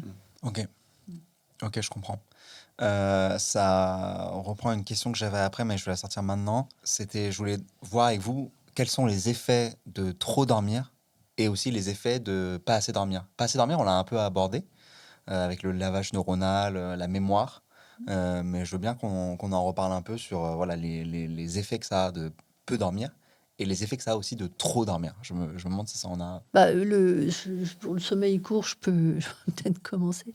Enfin, quand on dort peu, il va y avoir des conséquences immédiates qui sont le lendemain, qui touchent plutôt la performance intellectuelle, performance physique, avec une baisse de tout ça, une difficulté à faire des opérations mentales un petit peu complexes, enfin un ralentissement globalement. Et qui va être très sensible à une supplémentation au sommeil. C'est-à-dire, si la personne fait une sieste, du coup, elle va être plus performante après. Par contre, il y a des fonctions, par exemple, le cœur, il s'arrête pas de battre pendant la nuit, mais il se ralentit. Donc, le fait de pouvoir dormir suffisamment fait que, finalement, ça va être le sommeil du cœur, quoi, son temps de repos. Donc ça, on sait que s'il y a un temps de sommeil trop court, il va y avoir des conséquences en termes cardiovasculaires. D'abord de l'hypertension, ensuite il va y avoir également des problèmes de rythme cardiaque, et puis des accidents vasculaires cérébraux, des accidents thrombotiques au niveau des coronaires, hein, donc un infarctus du myocarde. Donc tout ça, c'est très augmenté chez les gens qui dorment peu. Ensuite, vous avez des maladies qui sont plutôt sur le plan immunitaire. On sait qu'il y a un lien avec la sensibilité accrue à un virus ou un truc qui passe dans le coin. Donc, quand on a, alors pour le coup, fait qu'une nuit, une nuit blanche, on va plus facilement attraper un rhume. Alors, si c'est un rhume, c'est pas trop grave, mais on peut attraper aussi quelque chose de plus méchant. Oui. Et il y a même un lien avec les cancers, et les cancers plutôt hormonodépendants. Donc, cancer du sein chez la femme, cancer de la prostate chez l'homme, chez les courts dormeurs. Et puis, il y a tout le cortège des maladies psychiatriques, hein, essentiellement la dépression, la bipolarité, donc les gens qui ont des hauts et des bas, qui sont très en lien avec des troubles du sommeil et à chaque fois réactivés dès que la personne dort peu. Donc ça relance des épisodes. Et il y a tout ce qui est dégénératif pour le coup, avec des maladies donc du style Parkinson, non, mais des dégénérescences Alzheimer, où là, il y a des explications chez les gens qui dorment très peu. Et enfin, il y a un lien avec le poids, enfin avec tout ce qui est métabolique, diabète, prise de poids chez les gens qui dorment peu. Mais en Le fait, package est assez complet, C'est hein, parce quand même. que, en fait, il faut imaginer que le sommeil, c'est pas juste une fonction. C'est le frère jumeau de l'homme éveillé. Vous avez l'homme endormi, l'homme éveillé. Et l'homme endormi, il va réparer, il va faire tout le travail en back-office, disons, qui va être nécessaire pour que l'homme éveillé puisse bien fonctionner. Donc c'est pour ça que ça touche tout, ou presque tout. Puis là, toutes les pathologies que Sylvie vient d'évoquer, en fait, c'est que le début. La médecine du sommeil, c'est encore relativement récent. On va découvrir dans les années qui viennent de nombreux autres troubles qui sont liés à une dette de sommeil ou un sommeil qui n'est pas au bon moment. Pas forcément qu'on n'a pas suffisamment dormi, mais le sommeil n'est pas au bon moment et donc il est moins bon, de moins bonne qualité, comme on le disait tout à l'heure. Donc on va découvrir que le sommeil, il est encore plus important qu'on ne le pense déjà aujourd'hui. Je saute dans cette parenthèse. Le sommeil pas au bon moment, ce serait par exemple pour un couche-tard de se coucher trop tôt. Un couche-tard, non, ce serait un couche-tard qui se couche trop tard. Il ne va pas généralement dormir suffisamment longtemps. Donc Non, un couche-tard qui se couche trop tôt. Un couche-tard qui se couche trop tôt, s'il n'est pas en dette de sommeil, il ne va pas s'endormir. Il ne va pas s'endormir. Ok. Il se Alors, trouve qu'il est généralement en dette de sommeil. alors un sommeil, un mauvais moment. C'est surtout, on a parlé tout à l'heure du travail de nuit, les gens qui ont des rythmes en 3-8, des gens qui font n'importe quoi, ça existe aussi. Hein. Oui, puis peut-être juste, je vois que François lève la main, mais quelqu'un qui est un couche-tard lève-tard extrême, d'ailleurs pas si extrême que ça, mais qui ne peut pas s'endormir avant 3 heures du matin, eh bien, s'il doit se lever le matin à 7 heures pour aller à son travail, il ne dort que 4 heures. Donc, lui, il ne dort pas au bon moment. Donc, il a un problème de timing de son sommeil. Il n'a pas un problème de sommeil, il a un problème de timing de son sommeil. Ouais. Et pourquoi ? Parce que son horloge, elle ne lui permet pas de s'endormir plus tôt. Si son horloge, elle incitait cette personne à s'endormir, elle faisait chuter sa température, elle lui permettait de sécréter sa mélatonine, il s'endormirait à 22 heures, 23 heures. Mais son horloge ne lui permet pas de s'endormir. Donc, il dort au mauvais moment. Puis, on a une problématique qui arrive, qu'on voit notamment chez les jeunes. Je travaille à l'INSEP, l'Institut national du sport et l'expertise de la performance, où on teste plusieurs fratries, ou tout au moins cohortes, on va dire, de sportifs différents. C'est très intéressant de voir notamment les jeunes qui font du foot. Parce qu'apparaît une problématique, c'est le sommeil la semaine et le sommeil le week-end. Parce que le sommeil dans la semaine, ils sont encadrés, donc il y a une extinction des feux à 22 heures, la lumière, ils ont les cours le matin, donc c'est cadré. Mais quand ils rentrent le week-end, soit ils ont match, soit ils sont dans leur famille, et apparaît ce qu'on appelle le jet lag social. Ouais. C'est-à-dire un décalage de phase où, pour des raisons X ou Y, d'éducation sociale et ainsi de suite, bien les gens, les jeunes, vont avoir ce décalage qui fait que la nuit de dimanche à lundi est totalement perturbée.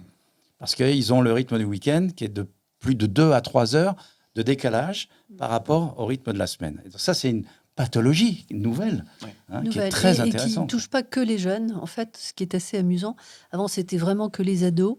Et maintenant, il y a plus d'ados encore et plus encore décalés. Mais ce qu'on voit, c'est dans les familles, il y a souvent un des parents, même avec des petits-enfants, qui se lèvent beaucoup plus tard le week-end. Ça, c'est des choses qu'on ne voyait pas il y a 40 ans.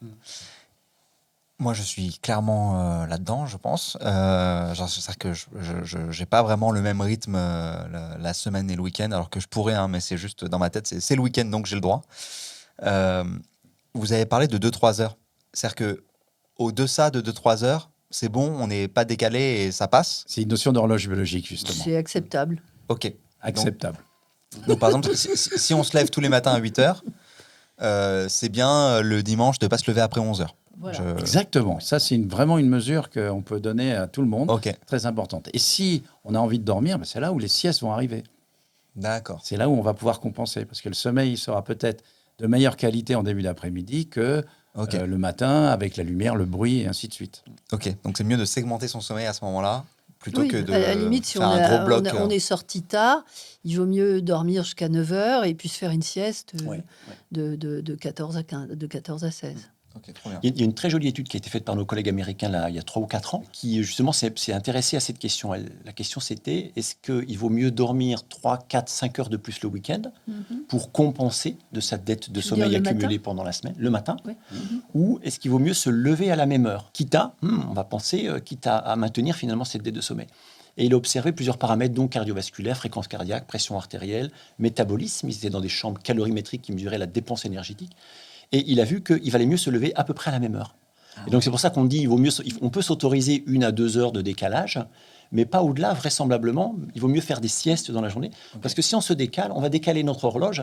Et donc il sera d'autant plus difficile le lendemain soir et les surlendemains de s'endormir et de se lever à la bonne heure après. Ok. Alors là-dessus, je vais rajouter une chose. C'est que on a trouvé il y a peu de temps, dans le domaine du sport, mais aussi dans le domaine militaire, ce qu'on appelle l'extension du sommeil. Et ça devient très intéressant aussi, c'est-à-dire qu'on pensait qu'on ne pouvait pas stocker du sommeil.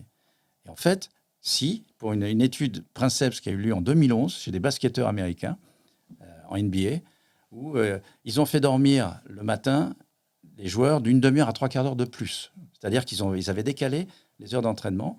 Ils se sont aperçus qu'ils avaient 9% de réussite en plus au lancer franc.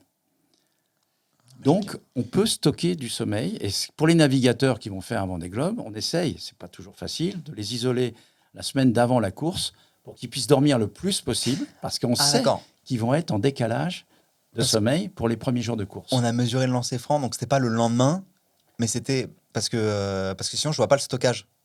Ils ont stocké pendant la semaine, parce que les matchs, les entraînements étaient bien codifiés. Ouais. Et ensuite, ils ont regardé avant, après, 9% d'augmentation. Et parce que le match, c'est le week-end, par exemple. Oui, alors c'est lancé franc à l'entraînement, je précise. C'était pas en match mais officiel. Parce que du coup, c'est pas juste la performance qui s'améliore parce qu'on dort mieux. Non. C'était le stockage de sommeil sur une séance d'entraînement. Donc, qui durait à peu près, ils ont fait l'expérience à peu près sur 4 semaines, 4 à 6 semaines. Enfin, et statistiquement, ils voyaient cette amélioration du tir au lancer franc. Les gens qui font du volley, les matchs de volley, c'est souvent le soir. Oui, aussi, oui. Donc, ils sont quand même poussés à être plutôt du soir. Enfin, en tout cas, de décaler leur horloge, même s'ils sont du matin, ils sont bien obligés de se décaler. Donc, dormir 3/4 d'heure de plus le matin, ça doit être plutôt bien. C'est efficace. Ben oui. Et parce que souvent, dans le monde du travail en général, on a des horaires qui sont les mêmes l'été et l'hiver. Ça, c'est une vraie réflexion, je trouve. Surtout à partir du moment où on change... avec 2 heures de décalage par rapport à l'heure solaire. C'est toi qui as dit, c'est une aberration d'ailleurs. Parce que finalement, on embauche, comme on dit. On embauche. On a ça. On a ça, tu connais un petit peu Maison Lafitte, mais les chevaux, on les entraîne le matin. Donc ça veut dire que tous les cavaliers vont se lever à 5 heures du matin avec les chevaux. Ah, c'est moins tôt maintenant. Il y a des risques accidentels évidents, parce que ce n'est pas toujours en adéquation avec la physiologie. Il y a un terme intéressant, j'aimerais, si je peux me permettre, rebondir sur ce que François vient de dire, sur cette notion qu'on peut accumuler du sommeil. Et c'est très intéressant parce qu'on parle maintenant, dans notre domaine de la médecine du sommeil, de dormir à satiété, un petit peu comme la prise alimentaire. On mange, et quand on n'a plus faim, on est à satiété, donc on arrête de manger. Et là, pour le sommeil, alors on ne sait pas jusqu'où on peut aller, mais en tout cas, ce qu'on sait, c'est qu'il faut viser à être à satiété de sommeil. Ça, c'est le bon conseil à donner. On ne peut pas dire à quelqu'un, il faut dormir 8 heures, parce que certains n'ont pas besoin de 8 heures, ou il faut dormir 7 heures, mais il faut dire, il faut dormir à satiété, c'est-à-dire faire tout ce qu'on peut. Permettre de réveil, en fait, finalement. Dormir suffisamment pour répondre aux besoins de l'organisme. C'est vraiment compliqué, le sommeil. Parce qu'en fait, si vous ne dormez pas assez, vous n'êtes pas bien. Ouais. Si vous dormez trop, vous n'êtes pas bien non plus. C'est la question à laquelle on n'a pas encore répondu, parce que vous vous souvenez, ma question, elle avait 2 pans. Et on a traité Donc, un. Mais comment on fait pour dormir à satiété sans dormir trop? Ouais. Mais alors, déjà, c'est quoi les effets de dormir trop? C'est quoi le problème quand on dort trop? Le plus classique, c'est le réveil avec une espèce d'ivresse de sommeil où le réveil est en fait difficile. Alors qu'on se dit, pourtant, j'ai dormi 10 heures. Ivresse de sommeil? Oui, et on se réveille et on est, comme on dit dans le midi, ensuqué. Ok, j'apprends trop de mots là d'un coup. Mais c'est quoi l'ivresse de sommeil déjà? C'est un peu comme l'ivresse, vous êtes pas complètement bien, un peu vertigineux. Est-ce que c'est vulgairement, je vais être très vulgaire, mais est-ce que c'est vulgairement la tête dans le cul? C'est quand non. Enfin, c'est dans le gaz, quoi. On est dans le gaz, c'est un peu dans le gaz. On n'arrive pas à émerger finalement. Okay. Mais c'est pas loin de ce que vous dites. Oui, moi j'appelle ça comme ça, je crois. Et donc ça, c'est quand on dort trop. Oui. Yes. Alors du coup, ça aboutit sur une autre question, c'est parce que en fait, on a l'impression quand on a cette ivresse du sommeil d'être fatigué. On se sent plus fatigué que quand on allait se coucher. Exactement.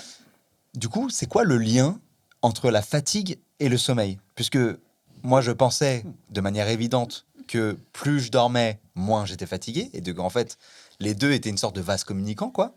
Et en fait, on se rend compte que non, puisque si je dors trop, bah, je suis encore plus fatigué. Donc, comment ça marche? Alors, il y a plein de choses à dire. Je sais pas Voilà, c'est parti là. Encore, Peut-être faire on est une. parti Alors, sur un autre je champ. commence sur un point Ouais. et puis ensuite on va. Vas-y, vas-y. C'est la différence entre fatigue et somnolence. Exactement. Ah là là. La somnolence, ça représente le besoin de sommeil. On est somnolent quand on a besoin de sommeil. Donc, si on ne dort pas suffisamment, on sera plus somnolent. On ne sera pas forcément plus fatigué. D'accord, c'est un peu différent. La fatigue, c'est à la fois un aspect psychologique, c'est à la fois fatigue physique, fatigue intellectuelle. C'est pas parce qu'on est fatigué, qu'on a fait du sport, qu'on a beaucoup travaillé pendant la journée, qu'on sera somnolent et qu'on pourra s'endormir le soir. Donc, c'est deux idées totalement différentes. Révélation. Pour moi, là, c'est une révélation ce qui se passe. Parce que les gens nous disent, je suis fatigué. Ouais. Nous, Ouais. on leur demande à ce moment-là, mais Est-ce que vous endormez? voilà. Ok. Non, nous sommes des policiers. On fait une enquête. On fait une enquête. Ok. D'accord. Donc en fait, effectivement, donc ce que je disais tout à l'heure avec le sommeil, c'est vrai pour la somnolence, mais pas pour la fatigue. Voilà. Oui, parce qu'on peut être fatigué pour d'autres raisons. Oui. Métaboliques, les dépressions, voilà, ça repose d'autres choses. Alimentaire. Bien sûr, en Ok. fonction de ce qu'on a consommé et ainsi de suite. Mais c'est là que c'est assez compliqué parce qu'il y a probablement, quand on dort trop longtemps par rapport à son temps de sommeil habituel, probablement quelque chose qui est que le top horaire que normalement notre horloge donne avec quand même un pic de cortisol avant de se réveiller.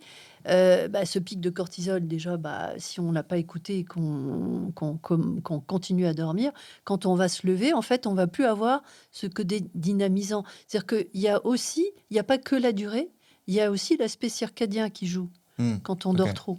trop longtemps le matin. D'accord. Donc, c'est-à-dire que c'est quoi la recommandation derrière? C'est-à-dire qu'il faut suivre absolument son cycle Alors, circadien? souvent, C'est ça que vous voulez dire? ce que disent les gens, par exemple, le week-end, ils disent je me suis réveillé à 7 heures comme d'habitude, mais bon, c'est le week-end, j'ai le droit, et même c'est bien, je peux dormir, donc je dors. Et puis, ils se réveillent 1h30 ou 2 heures après, beaucoup plus mal. En fait, ils auraient dû se lever à 7 heures, D'accord. quand leur corps a donné le premier réveil. Ah oui, d'accord. Ok. Donc c'est là que c'est compliqué pour quelqu'un de trouver vraiment le rythme qu'il lui faut, parce que il faut qu'il s'écoute vraiment. S'il y a un éveil Ouais. et qui correspond à un éveil qui est assez marqué tous les jours à peu près à la même heure, c'est que c'est là qu'il doit se lever.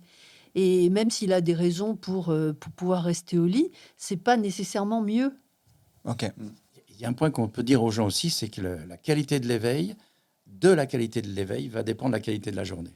Et oui, en plus. Ah, ok. Donc si je me suis réveillé même à 7 heures du matin, mais que la journée est bonne, c'est que c'était le bon horaire. Mais c'est pour ça qu'hier soir, j'ai mis mon réveil 4h30 plus tard, moi. Parce que je vise ça. Exactement, la qualité de l'éveil va déterminer la qualité de la journée. Tout à l'heure, vous m'avez dit que j'aurais dû dormir le plus longtemps possible. Ça dépend après de ce qu'on a à faire dans la journée. Ah bah là, c'était important aujourd'hui. Vous ben voyez.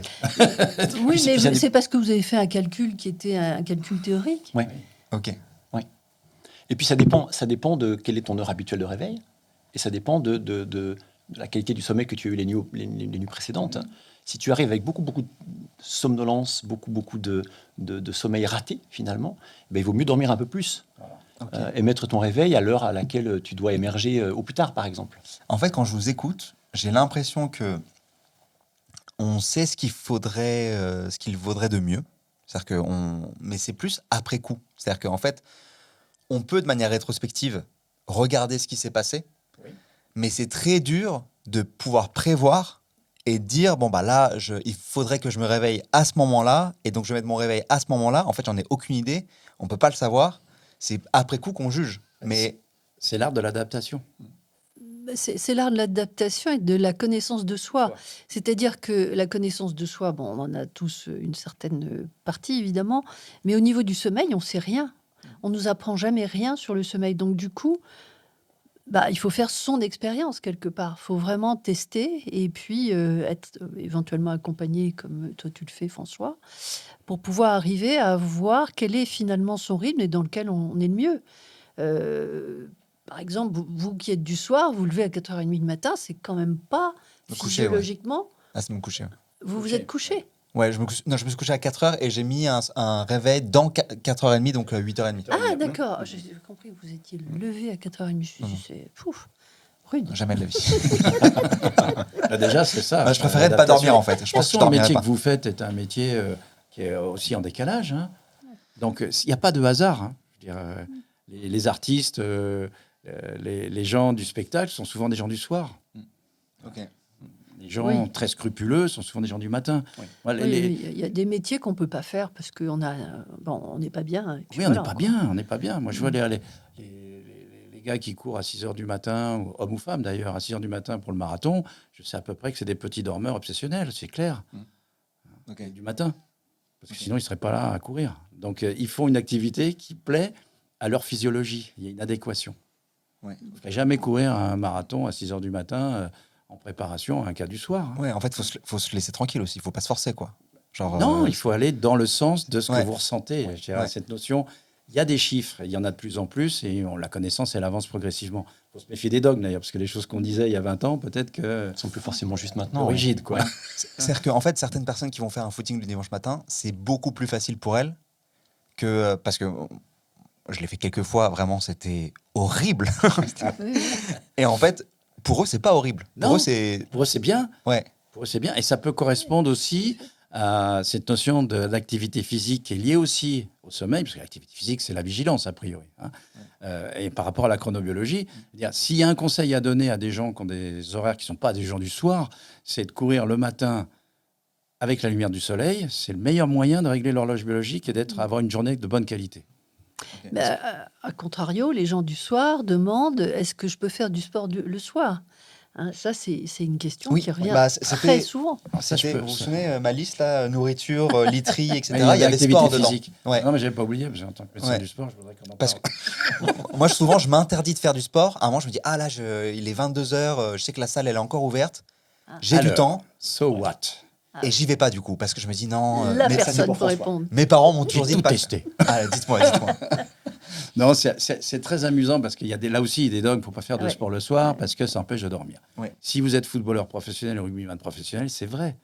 Parce que vous allez faire un match à 21h avec des éclairages pour les télés.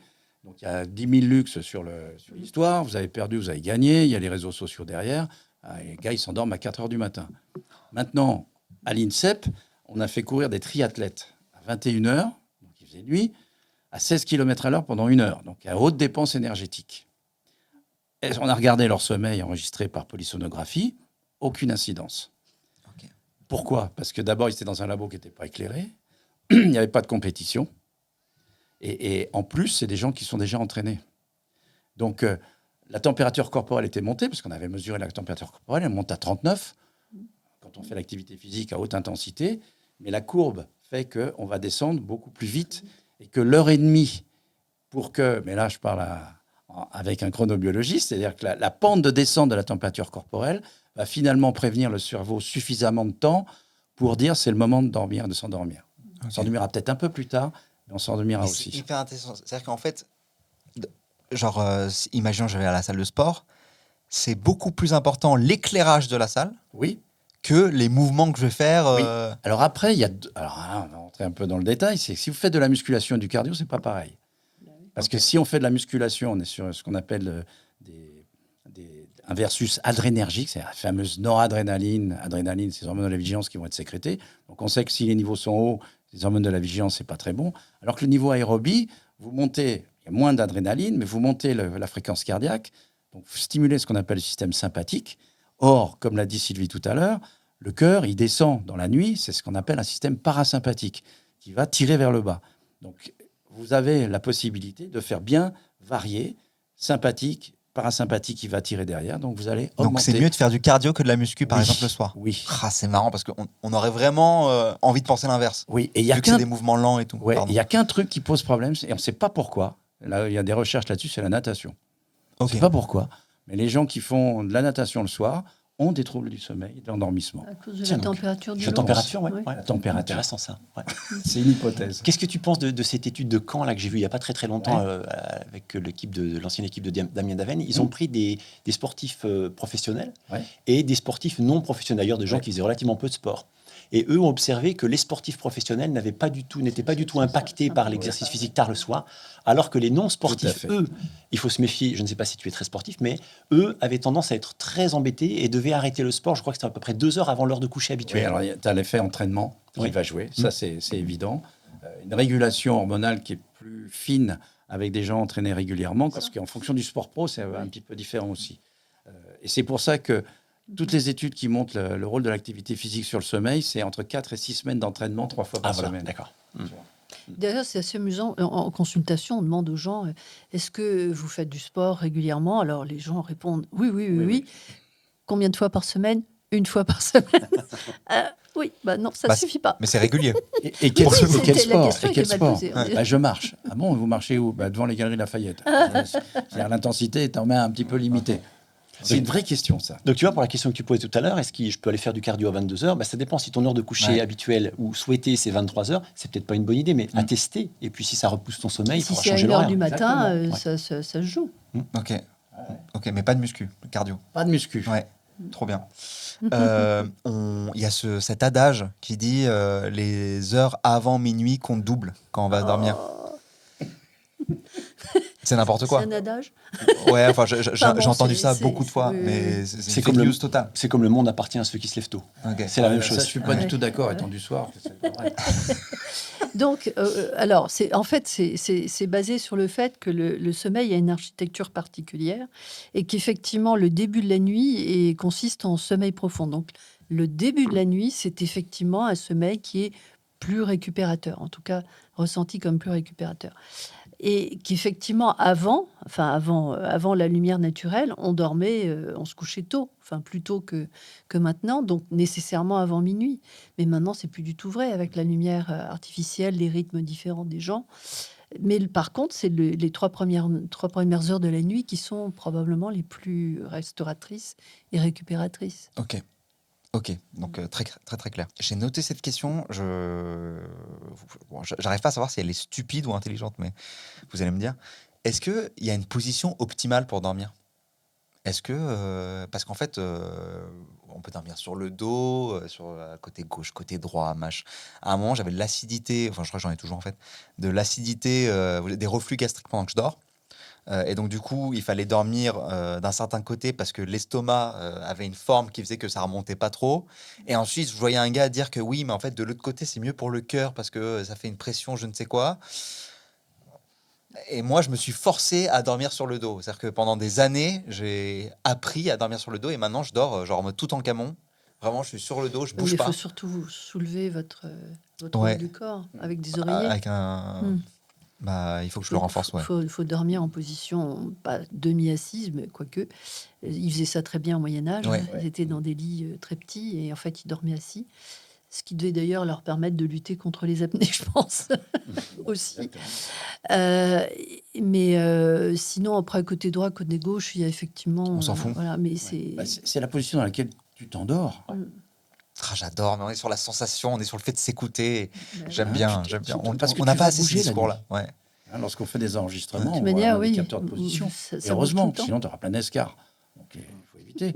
Ok. Donc on bouge tout le temps pendant la nuit. La capacité à s'endormir toujours dans la même position est intéressante. Un bon dormeur, il s'endort toujours de la même manière. Ok. Après, le dos, quand même, c'est Oui. pas toujours idéal parce qu'il y a l'effet de la gravité. Et si les gens ont une conformité du palais ou une masse linguale importante, ça va venir coller le pharynx. Et au niveau respiratoire, c'est pas l'idéal. On a des apnées, ce qu'on appelle positionnelles, D'où l'inclinaison d'où l'inclinaison. et le fait d'être soulevé par les oreillers. Ok. Puis quelque chose de marrant, c'est de savoir qu'en fait, on bouge énormément, comme tu viens de le dire. On bouge beaucoup pendant la nuit.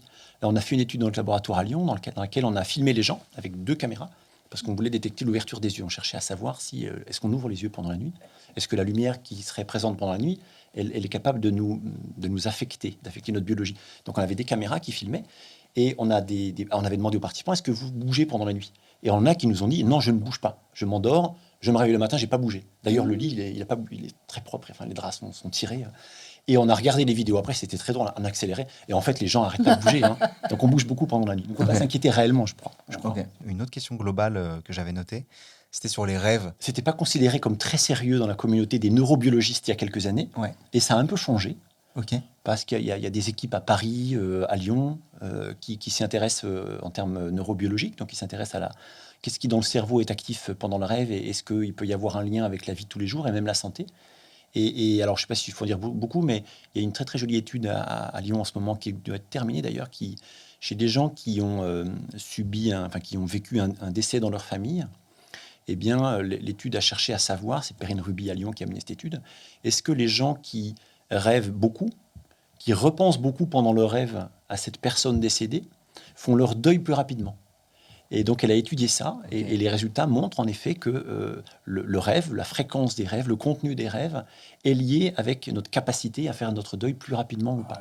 Donc, c'est très intéressant. Le rêve, ça a été une des premières choses qu'on a connues sur le sommeil, en fait. Dans l'Antiquité, finalement, le sommeil intéressait pas beaucoup les gens, sauf le rêve. Parce que le rêve avait une capacité d'étrangeté qui l'a fait assimiler à un message divin, un message qui permettait de prédire comment allaient se passer les guerres, comment allaient se faire les récoltes ou des choses comme ça. Et puis ensuite, il y a toujours eu quelque chose de très spécial. Quand vous regardez un dormeur, on a l'impression qu'il est mort. Enfin, il y a une ressemblance dans l'immobilité à un cadavre qui fait que ça peut être assez inquiétant. Et pendant le rêve, on pensait que c'était un moment où le cerveau, en fait, l'âme plus exactement, partait vers le ciel et allait communiquer avec Dieu. Avec toutes des croyances déjà à l'époque, mais aussi qui ont été reprises dans toute la culture traditionnelle bretonne, par exemple, où quand le dormeur est en rêve, eh bien, cette dissociation du corps et de l'âme faisait que si on réveillait le dormeur, on le mettait en danger, parce que peut-être que l'âme n'aurait pas le temps de réintégrer le corps. Donc, et ce qui a probablement donné ce côté très secret au niveau du sommeil, c'est-à-dire que le sommeil, c'était quelque chose qu'il fallait peut-être pas trop creuser. Hein, et parce que on savait pas ce qu'il y avait derrière, vraiment. Je peux en t'attendant, il y a une notion de culturel qui est extrêmement importante. Et je me suis retrouvé un jour dans un petit déjeuner avec le 15 de France et j'étais entouré de ce qu'on appelle les piliers. Et donc le gars, il pose des questions. Alors, il y a eu la question sur le rêve. Et le pilier à côté de moi, je sentais qu'il avait envie de me poser une question, mais il n'osait pas. Parce qu'on est en collectif, etc. Donc, les deux autres piliers là, vont au buffet. Puis, le gars me dit, docteur, je peux vous poser une question? Oui. Il me dit, qu'est-ce que c'est que les rêves prémonitoires? Moi, je dis, pourquoi tu me poses la question? Je ne sais pas. Alors, mais toi, tu es de Wallis et Futuna? Il me dit, oui. Donc, dans ta tribu... ton clan, le rêve est important. Il me dit, oui. J'ai un oncle qui fait des rêves prémonitoires. Je dis, alors, il arrivait que mon cousin, qui avait 27 ans, il allait mourir. Je dis, et alors? Il dit, il est mort. Donc là, je lui ai dit, écoute, je ne sais pas. et c'est aussi cette question-là, c'est que dans le rêve, en ce moment, il y a plein de choses encore à découvrir. Et que le territoire est fantastique. C'est le territoire de l'inconscient, de la culture. Le rêve des aborigènes, c'est la réalité pour eux. Donc, c'est un territoire extraordinaire. Les aborigènes, d'Australie, hein, donc tant qu'un enfant qui est né n'a pas été rêvé par la communauté, qui voit un peu qui il va être, etc., il n'a pas de nom. Extraordinaire. C'est quand même fou. Hein. C'est fou.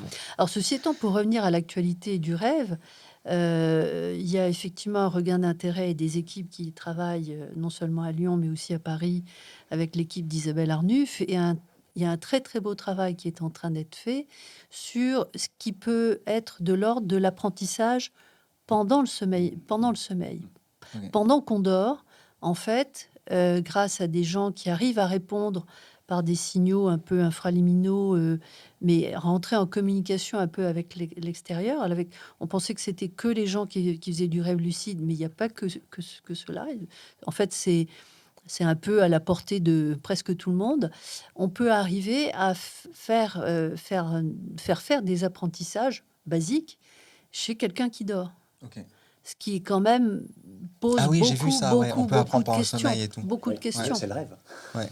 Oui. C'est un rêve. Parce que Tout à l'heure, on a parlé de sieste. C'est quoi le temps optimal d'une sieste? Parce qu'en fait, tout le monde parle de la power nap de 20-25 minutes. Et tout à l'heure, vous avez dit 1 heure. Vous avez dit, vous avez parlé du week-end, vous avez dit, je préfère que vous leviez plus tôt et que vous fassiez une sieste de 14 à 15 heures. Et donc moi, j'ai tilté, j'ai fait, 1 heure, c'est pas un cycle, et c'est pas le power nap non plus. Du coup, Alors, est-ce qu'il y a un temps... la sieste, c'est pas du sommeil en plus. C'est du temps de sommeil qui fait partie du temps de sommeil dont la personne a besoin. Ok. OK ? Donc, si vous dormez, je dirais normalement, c'est pour ça qu'on préconise des siestes brèves, 1/4 d'heure, 20 minutes, pour pas venir amputer la nuit. Parce que si quelqu'un dort longtemps dans la journée, il va nécessairement avoir un éveil dans les nuits. Mais s'il s'est couché à 5 heures du matin, qu'il a dormi que jusqu'à 9 heures, donc une vraie privation de sommeil, là, la sieste, ça va être du sommeil pour récupérer le temps de sommeil qui s'est pas passé pendant la nuit. Mais dormir qu'1 heure, je risque pas d'être plus fatigué, du coup, en me réveillant, d'être un peu plus dans le gaz. Alors, je sais que moi, ça m'arrive, des fois, je sors d'une sieste et je suis encore plus fatigué qu'avant. Je pense que ça, c'est tout à fait Ah, des choses que c'est toi, grâce tu aux fais. navigateurs qu'on a, et aux militaires qu'on a beaucoup travaillé là-dessus, sur les temps. D'abord, on parle du temps de sieste, mais qu'est-ce qu'on mesure? Est-ce que c'est du sommeil ou est-ce que dans le power nap dont tu parles, il y a l'entrée dans la sieste, il y a je dors ou pas, et il y a la sortie. Ouais. Et dans les navigateurs qu'on a pu suivre depuis maintenant une vingtaine d'années, il y a des gens qui ont 12 minutes de sommeil mesuré, c'est généralement du stade 2 de sommeil, c'est pas du sommeil profond, c'est du rattrapage en quelque sorte. Et il y en a, c'est 24 minutes, d'autres, c'est 32. Donc chacun a une durée de sieste optimale. Et il y a des gens, si on ne parle pas des navigateurs, mais dans le domaine courant, disent « Moi, j'arrive pas à dormir pendant la sieste. » Mais on ne leur demande pas de dormir. On leur demande de fermer les yeux, de respirer tranquillement, et le cerveau, il ira chercher ce dont il a besoin. Donc c'est dédramatiser le fait de dormir que 20 minutes ou 20 minutes, 25 minutes. C'est une durée entre 0 et 45 qui fait que je rentre dans la sieste, je vais chercher ce dont j'ai besoin, et j'en sors avec une bonne conscience et une bonne clarté d'esprit. Donc même si je m'endors pas, je m'allonge, je ferme les yeux, j'attends que ça passe. J'ai un journaliste qui est venu une fois au labo en disant « De toute façon, moi, j'arrive pas, la sieste, ça sert à rien parce que j'arrive pas à m'endormir. » Je dis « Ok. » Donc on lui a collé des électrodes, on l'a laissé dans une... Il était 14 heures en pénombre, vous fermez les yeux, vous respirez, puis on voit ce qui se passe. Et le type, 3/4 d'heure après, on le ressort, il dit « Ah, j'ai pas dormi. » Je dis « Ok, on regarde. » Il était en stade 2 de sommeil, il s'en était pas aperçu. Voilà. Et je rajouterai une chose qu'on a fait, parce que là, on a eu la chance. Bon, je suis 7 skippers, là, mais non un. Bon, c'était le gagnant, c'est Charlie Dalin, qui nous a vraiment donné, et on lui avait appris à dormir, mais des fois sur des périodes extrêmement courtes, parce que des fois, il n'a pas beaucoup de temps, sur des périodes qui durent moins de 5 minutes. C'est l'équipe d'Arnulf, justement, qui a montré que le stade 1 de sommeil, où on entend les bruits, on n'a pas l'impression de dormir, mais rien qu'en respirant avec une technique respiratoire très simple, respiration carrée, et de la cohérence cardiaque, ce qu'on appelle, tout simplement, eh bien, vous avez, pendant 2 ou 3 minutes, un sommeil de stade 1 dont on sait, ou qu'on commence à comprendre qu'il est efficace et qu'il sert à quelque chose, même si les gens n'ont pas l'impression de dormir. Alors, très rapidement pour les gens qui nous écoutent et qui nous regardent, la respiration carrée, c'est genre... quoi Ouais. La respiration carrée. Ouais. La cohérence cardiaque. Cohérence cardiaque. Alors, je vais Un vous truc donner qu'on la peut technique reproduire de chez Charlie. soi. Ouais. Charlie Dalin, il en avait plus 2, mais là, c'est très simple. Respiration carrée, c'est on ferme les yeux et on imagine un carré, c'est l'imagerie mentale. Donc, on est conscient. Donc, on va souffler pendant 4 secondes, premier côté du carré. On ne respire pas pendant 4. On inspire pendant 4 secondes et on ne respire pas pendant 4. Donc, on dessine un carré. Okay. Ça, c'est pour focaliser l'esprit sur il est le temps de récupérer. Je fais ce carré et à la fin de ce carré, on imagine, alors pour lui, c'était un bouchon sur une vague, parce que c'est sa partie. Il soufflait très doucement pendant 5 secondes et il inspirait pendant 5. Comme ça. C'est la respiration du sommeil. C'est 12 inspirations, expirations à la minute. Et après, on reprend le carré. Non, Ah non. on continue. Et au bout de 2 ou 3, avec un entraînement, paf, il partait. Il savait même plus où il en était, mais il était déjà dans Alors, cette notion que de je comprenne bien, donc on fait le carré, on fait une vague, 2 vagues, 2 3. vagues, 3 vagues, et après... Mais on commence par le carré, on le fait une fois le carré. Oui, parce que c'est une porte Ça, d'entrée. ça c'est une permet clé. de se concentrer, en fait. Voilà. Ok. En De fait, lâcher prise. ce qui est intéressant, c'est que Hyper dès que vous vous intéressant. concentrez sur votre respiration, vous ne pouvez plus penser. Ouais. C'est pas possible. Oui. Donc du coup, les gens qui sont préoccupés par toutes les choses qui arrivent dans l'insomnie, c'est classique. C'est un moyen de se concentrer et de faire abstraction du reste. Bah, c'est de la méditation, en fait. C'est de Oui. la méditation Ah, pleine mais pas loin, conscience. bien C'est- sûr. Ouais, ouais. C'est tout à fait. Bien sûr. Mais Comme c'est- l'activité c'est une physique. façon physique de faire de la méditation. Oui. Et la respiration est à ce titre-là extraordinaire pour ça. Est-ce qu'on peut dire un tout petit point sur d'autres intérêts de la sieste? Parce que là, on parle beaucoup Ouais. de la récupération, du sommeil qu'on a raté pendant la nuit. Donc, on peut imaginer faire des plus grandes siestes. Les travailleurs de nuit, on peut leur conseiller jusqu'à 1h30 ou 2 heures de sieste parce qu'eux ont vraiment raté beaucoup de sommeil. Et on pense souvent que c'est pour réparer le cerveau, en gros. C'est pour récupérer de cette pression de sommeil, pour éviter la somnolence qui s'est accumulée. Mais la sieste a beaucoup d'autres effets. Il y a de très très beaux travaux là qui sont menés par Brice Faro à Paris chez Damien Léger, en particulier dans l'équipe de François, qui montrent que la sieste elle est très utile pour réparer en quelque sorte le système immunitaire. Elle va permettre au système immunitaire de se régénérer pendant la sieste. Et donc, il a de très très beaux résultats qui montrent que ça n'est pas uniquement le cerveau, c'est l'ensemble de l'organisme qui va profiter de la sieste. Et nos navigateurs, j'aime bien, moi, parce que évidemment, c'est des gens absolument humbles et extraordinaires, hein, hommes ou femmes. L'un des points, et je vais dans ton sens, hein, Claude, où il faut faire très attention quand ils reviennent d'avant des globes, où ils ont quand même dormi d'une manière très fragmentée et très fractionnée, c'est qu'ils arrivent au mois de janvier, février, tout le monde les embrasse, et généralement, ça se finit par une pneumonie. Ah Au ouais. navigateur, parce que le système immunitaire, il est bas, ouais. il est très bas. Ouais. On parle pas de dépression. Et puis en plus, ils n'ont pas été en contact avec Non. aucun germe. Aucun germe. Donc Bah là, oui. boum.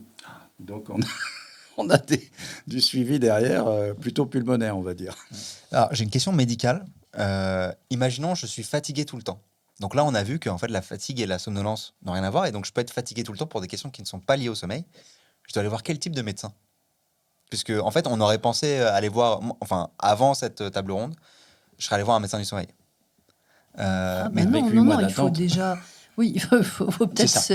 Déjà, ça va Pas être qu'il y un ait peu long. d'urgence. Donc, il faut voir son médecin généraliste qui va faire une prise de sang, qui va examiner la personne, lui faire une radio, ou enfin, j'en sais rien, ça dépend un peu des choses. Et puis après, on s'occupe du sommeil. Ok. Maintenant, j'aimerais qu'on voit quelques cas pratiques, des cas concrets. Imaginons quelqu'un qui a un travail qui l'oblige à se lever, à sortir de chez lui ou chez elle à 8h30. Mais c'est un 8h30 du matin. Ouais, mais c'est une personne couche tard, lève tard. Qu'est-ce que... parce que j'imagine que vous en rencontrez plein, de gens comme ça. Il y a plein de cas de figure. Parce qu'effectivement, comme tu l'as dit, la société nous force d'une certaine manière à... En fait, la société, elle est faite un petit peu pour les couches tôt, lève tôt, j'ai l'impression, globalement. Comment font ces gens-là? Qu'est-ce qu'on peut leur donner comme conseil Bah, je peux vous parler d'une patiente que j'ai vue il y a pas plus tard qu'il y a 10 jours, hein, qui a passé toute sa vie. Elle travaillait dans les assurances, donc dans un bureau. Donc tous les matins, il fallait qu'elle soit à 9h moins le quart au bureau. Tous les matins, ça a été à l'arrache de se lever. Elle s'endormait pas avant 1h30 à peu près, tout le temps. Donc c'était un peu trop court et en vacances, elle se levait plutôt à 10h. Et puis là, elle est à la retraite, elle s'est parfaitement décalée, tout va bien. Mais sinon, c'est dans la régularité des horaires de lever qu'on va pouvoir arriver à contenir un petit peu le sommeil, puis faire des siestes de temps en temps. Ok. Mais sinon, si la personne se laisse aller, et notamment que le week-end, elle se dit je rattrape, et donc va se lever à 1h, 2h de l'après-midi, là c'est le yo-yo permanent, et je pense qu'en termes de Ok. santé et en termes d'énergie, c'est beaucoup moins bien. Ce que je vais rajouter, c'est que donc, ce phénomène que tu décris là, c'est cette personne qui est couche tard, lève tard. Vraisemblablement, elle est couche tard, lève tard, enfin principalement pour deux raisons, soit parce que son horloge biologique est du type couche tard, lève tard, soit parce que son comportement l'amène à être couche-tard, lève-tard. Elle boit beaucoup de café pendant l'après-midi ou le soir. Elle fait beaucoup de sport peut-être un peu tard alors qu'elle n'en fait pas souvent. Enfin, bref, elle a un environnement, elle regarde trop les écrans, etc. Il y a trop de lumière chez elle. Donc, une des approches que les médecins du sommeil vont employer, c'est faire cette enquête policière, comme ça a été décrit tout à l'heure, puis chercher à savoir quelle est la part du comportement versus la part de la biologie. La part de la biologie, on ne peut pas la changer. La part du comportement, on peut la changer. Quelqu'un qui nous dit je ne peux pas m'endormir moi avant 1h30, mais qui va jouer aux échecs, qui va jouer en ligne pendant 1 heure juste avant d'aller se coucher, il ne pourra pas s'endormir tôt. Donc on va lui conseiller d'arrêter de faire certaines activités qui vont être éveillantes. La lumière, on va conseiller, au lieu d'allumer toutes les lumières, il y a des gens qui aiment bien avoir, qui ont un peu peur du noir, qui aiment bien avoir beaucoup de lumière. On va leur conseiller de diminuer la lumière, de garder les lumières que là où ils sont, et pas des lampes bleutées, très riches en blanc, des lampes LED par exemple, mais on va leur conseiller des lampes plutôt orangées. Et donc on peut jouer sur le comportement. Et donc ça serait important de prendre ça en compte parce que c'est un conseil à donner aussi. Puis des fois, on peut leur dire changer de boulot. Parfois, on est obligé. Ouais. Pourquoi c'est important de se lever tout le temps au même moment, de se coucher tout le temps au même moment On l'a un peu abordé, mais en même temps, j'aimerais qu'on l'aborde un Vous tout voulez petit dire peu plus. pour ces personnes-là ou en général? En fait, vous l'avez dit, notamment pour ces personnes-là. Oui. Et donc, du coup, je sais pas si la réponse elle est vraiment différente, que ce soit pour juste ces personnes-là ou de manière générale. Si quelqu'un n'est pas spécialement du soir, mais pourrait avoir la possibilité de faire un peu une grasse matinée le week-end, il faut voir, si la personne en réalité dort vraiment le week-end, c'est-à-dire est-ce qu'elle n'est pas obligée de faire des efforts pour se rendormir, parce qu'il y en a qui font ça, Ouais. ce qui est quand même le comble. Moi, je le fais, j'avoue. Et puis, il y a des gens qui ne se rendent même pas compte qu'il est 7 heures et qui se réveillent qu'à 9 heures ou 10 heures. Ouais. Bon, là, ceux-là, il n'y a pas de question. Ils sont branchés sur ce rythme-là. Mais le fait d'avoir une régularité dans les heures de lever est très important parce qu'en réalité, ça va permettre de marquer le début de la journée d'une manière régulière et donc de renforcer la synchronisation de nos horloges et avoir ce côté vraiment rythme et rituel qui fait que ça favorise une régularité d'horloge. Je pense que Claude a... Oui, donc ce que je voulais rajouter, c'est que ce que Sylvie dit, c'est très important. Pendant très très longtemps, on n'a pas bien pris la mesure de l'importance de notre horloge biologique.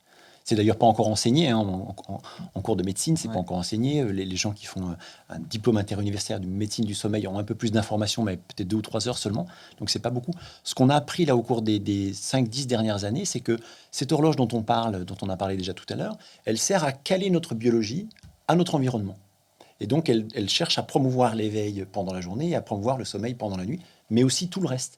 La libération de certaines hormones, le métabolisme alimentaire, la régulation de l'humeur, notre capacité à résister au chaud, au froid, notre capacité à prendre des décisions. Donc l'horloge, elle est totalement cruciale pour permettre de synchroniser notre organisme. Une organisation en fait temporelle. Voilà. Ouais. Et donc si on décale cette horloge de manière permanente, le week-end, dont François a parlé du jet lag social, si le week-end on se décale, et puis la semaine on se recale, et puis etc.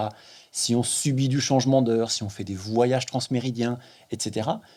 Ou si on a un sommeil très irrégulier, on met à mal cette horloge. Elle n'arrive pas à synchroniser l'horloge de la montre. Elle n'est pas comme nos horloges maintenant électroniques qui se calent d'une seconde à l'autre à une nouvelle heure. Il faut un peu de temps, il y a un peu d'inertie qui est nécessaire. Et donc c'est très important de réussir à maintenir son horloge dans le meilleur état de synchronisation possible, de ne pas trop jouer avec, parce que ça, on sait qu'il y a des conséquences. Et une des conséquences, c'est la fatigue. Ok. C'est une des causes de fatigue vraiment importantes. Oui, effectivement, quand on a un décalage horaire, des fois on met 2 semaines à s'en remettre. Pendant 2 semaines, on se sent fatigué, alors que pourtant on se lève à l'heure qu'il faut, on se couche à l'heure qu'il faut, mais on a une sorte de fatigue qui met du temps à partir. Oui, mais en fait, si on regardait tous les rythmes, tout serait déphasé. C'est-à-dire que la sécrétion du cortisol n'arrive pas au bon moment, la force physique, elle n'est pas du tout au bon moment, on a faim à un moment qui n'est pas adapté, on n'a pas sommeil au moment où il faut. Bref, c'est comme dans un orchestre, c'est comme si tous les instruments jouaient un peu chacun comme il veut. Mais je trouve ça hyper intéressant. Enfin, un des trucs que je retire vraiment de cette discussion, c'est à quel point notre société, elle n'est pas adaptée à nous, quoi. C'est-à-dire que et je pense société, donc effectivement les horaires d'entreprise et tout, mais même, moi je pense à l'éducation, les parents. Enfin, moi, mes parents, j'avais vraiment cette forme de presque culpabilité de pas me lever tôt, mais de me coucher trop tard. Et voilà, j'espère que que le discours va changer là-dessus et que on va de plus en plus comprendre et accepter que voilà, c'est des choses qui sont vraiment génétiques. J'avais fait une vidéo sur les chronotypes il y a quelques temps. Enfin, j'avais parlé des chronotypes dedans et genre j'ai été vraiment surpris d'apprendre que c'était génétique et que je me couchais pas tard parce que juste j'étais je sais pas feignant ou que Opposant. voilà, mais qu'en fait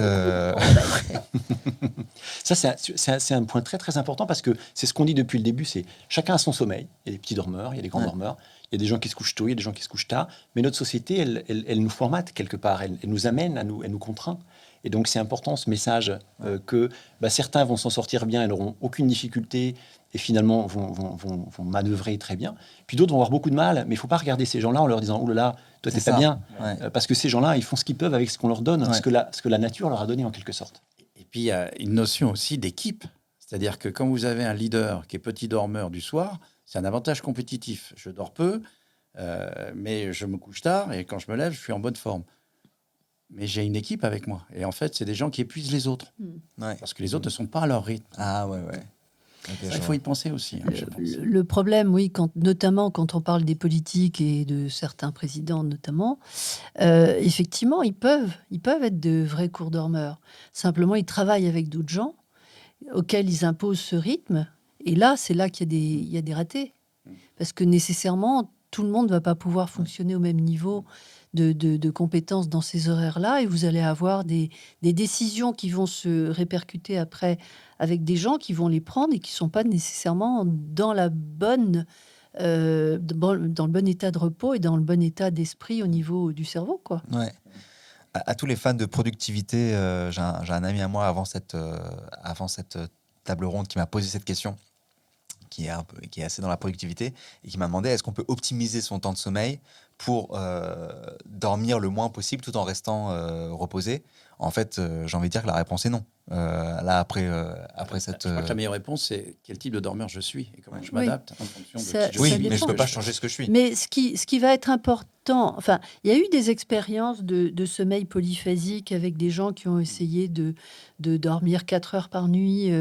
Et ce qui était assez amusant, c'est que dans toutes ces expériences-là, les gens tenaient un certain temps, mais pas très très longtemps, uniquement si ils étaient extrêmement rigoureux sur les horaires, si ils utilisaient de la lumière pour arriver à bien renforcer les moments d'éveil, et sans écart au niveau des rythmes. C'est-à-dire que s'ils devaient faire une sieste à 9 heures, c'était pas à 9h15, quoi. C'était à 9 heures. Donc, techniquement, sociologiquement et avec d'autres gens, c'est pas possible. Bah, je Parce que vous l'ai avez fait toujours, pour une vidéo. J'ai fait l'expérience. Et effectivement, c'est impossible d'avoir une vie sociale. Voilà. Ça, c'est le premier truc que j'ai remarqué. Et le deuxième truc que j'ai remarqué, c'est surtout que, en fait, j'ai réalisé à ce moment-là, vous avez trouvé ça fou, mais j'ai réalisé à ce moment-là qu'en fait, j'aime dormir. Ouais. C'est-à-dire que, On trouve pas ça. non, mais en fait, c'est-à-dire que j'étais dans ce truc de réduction du sommeil. Ouais. Et en fait, à chaque fois que j'allais dans mon lit, mais j'aime cette sensation. un plaisir. Ouais. C'est-à-dire que j'ai aucune envie de la réduire. En fait, c'est lié le plaisir et l'efficacité. Ouais. Après, il n'y a plus de problème de motivation. Ouais, c'est vrai. Non, mais en plus, quand vous vous couchez, vous travaillez. Exact. C'est efficace. Oui, parce que Parce que j'améliore y a- ma performance et tout. Vous laissez votre cerveau pouvoir faire tout ce qu'il a à faire et qu'il ne peut pas faire quand vous êtes réveillé. J'ai une autre question pratique. Si on devait prioriser un aspect du sommeil, c'est-à-dire par exemple heure du coucher, du réveil, nombre d'heures, c'est lequel le plus crucial? Moi, j'aurais envie de dire les trois. Ah là là, c'est pas la réponse que je voulais. Je sais, mais on peut difficilement séparer ces trois-là, en fait. Ouais. Parce que si on a besoin d'un certain nombre d'heures, l'heure de lever dépend de l'heure de coucher. Et Mais est-ce l'heure du qu'on coucher va priorise- dépendre de l'heure de lever, d'ailleurs. C'est vrai. Mais est-ce qu'on priorise le nombre ou le moment où on le fait? Il faut prioriser ce qui permet d'avoir la durée de sommeil dont on a Donc besoin. le nombre.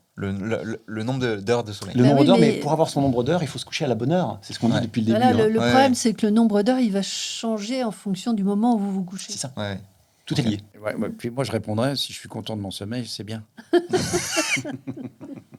C'est que c'est bon. Je réfléchis à une dernière question. J'ai une dernière question, mais en fait, vu que j'imagine pas votre réponse, je la pose pas parce que je vois pas où ça peut aller, mais je vais quand même la poser. Parce que je fais ça souvent. C'est que des fois, j'imagine ce que vous pouvez répondre, et si c'est pas, si je vois pas de réponse, je fais bon, bah cette question ne sert à rien. Mais j'imagine deux personnes qui vivent ensemble, donc un couple par exemple, et qui sont en décalé. C'est-à-dire, il y en a un qui doit se lever impérativement tôt, l'autre qui peut se lever plus tard, donc il va se coucher plus tard, l'autre est obligé d'aller se coucher plus tôt, etc. Ça, j'imagine que c'est quelque chose que vous voyez assez souvent. Est-ce que vous avez un conseil pour ces personnes-là mais c'est ce que je vous disais, c'est que je vois pas quel autre conseil. Il faut beaucoup s'aimer. Ça, c'est Ok. une des réponses. J'ai une deuxième réponse. Il fallait voir un médecin du sommeil parce qu'on peut faire de la thérapie de couple aussi. Moi, j'ai une troisième réponse. Il faut que chacun prenne bien soin de l'autre. Ok. Voilà. Parce que quand on va se coucher 2 heures plus tard, Ouais. il faut se rendre compte que la personne, elle est en train de dormir. Si elle est dans un stade de sommeil profond, on peut faire un peu de bruit, on peut shooter dans une table, etc. Si la personne est en sommeil léger, on va la réveiller, elle va rester éveillée pendant 1 heure ou 2 heures. Ouais. Et la même chose pour celle qui va se réveiller tôt le matin. Il faut se dire que, attention, l'autre, elle est en train de dormir. Il faut bien prendre soin de chacun Ouais. dans ces cas-là. Ah, j'adore cette réponse. Alors pour compléter, avec l'âge, les différences s'accroissent.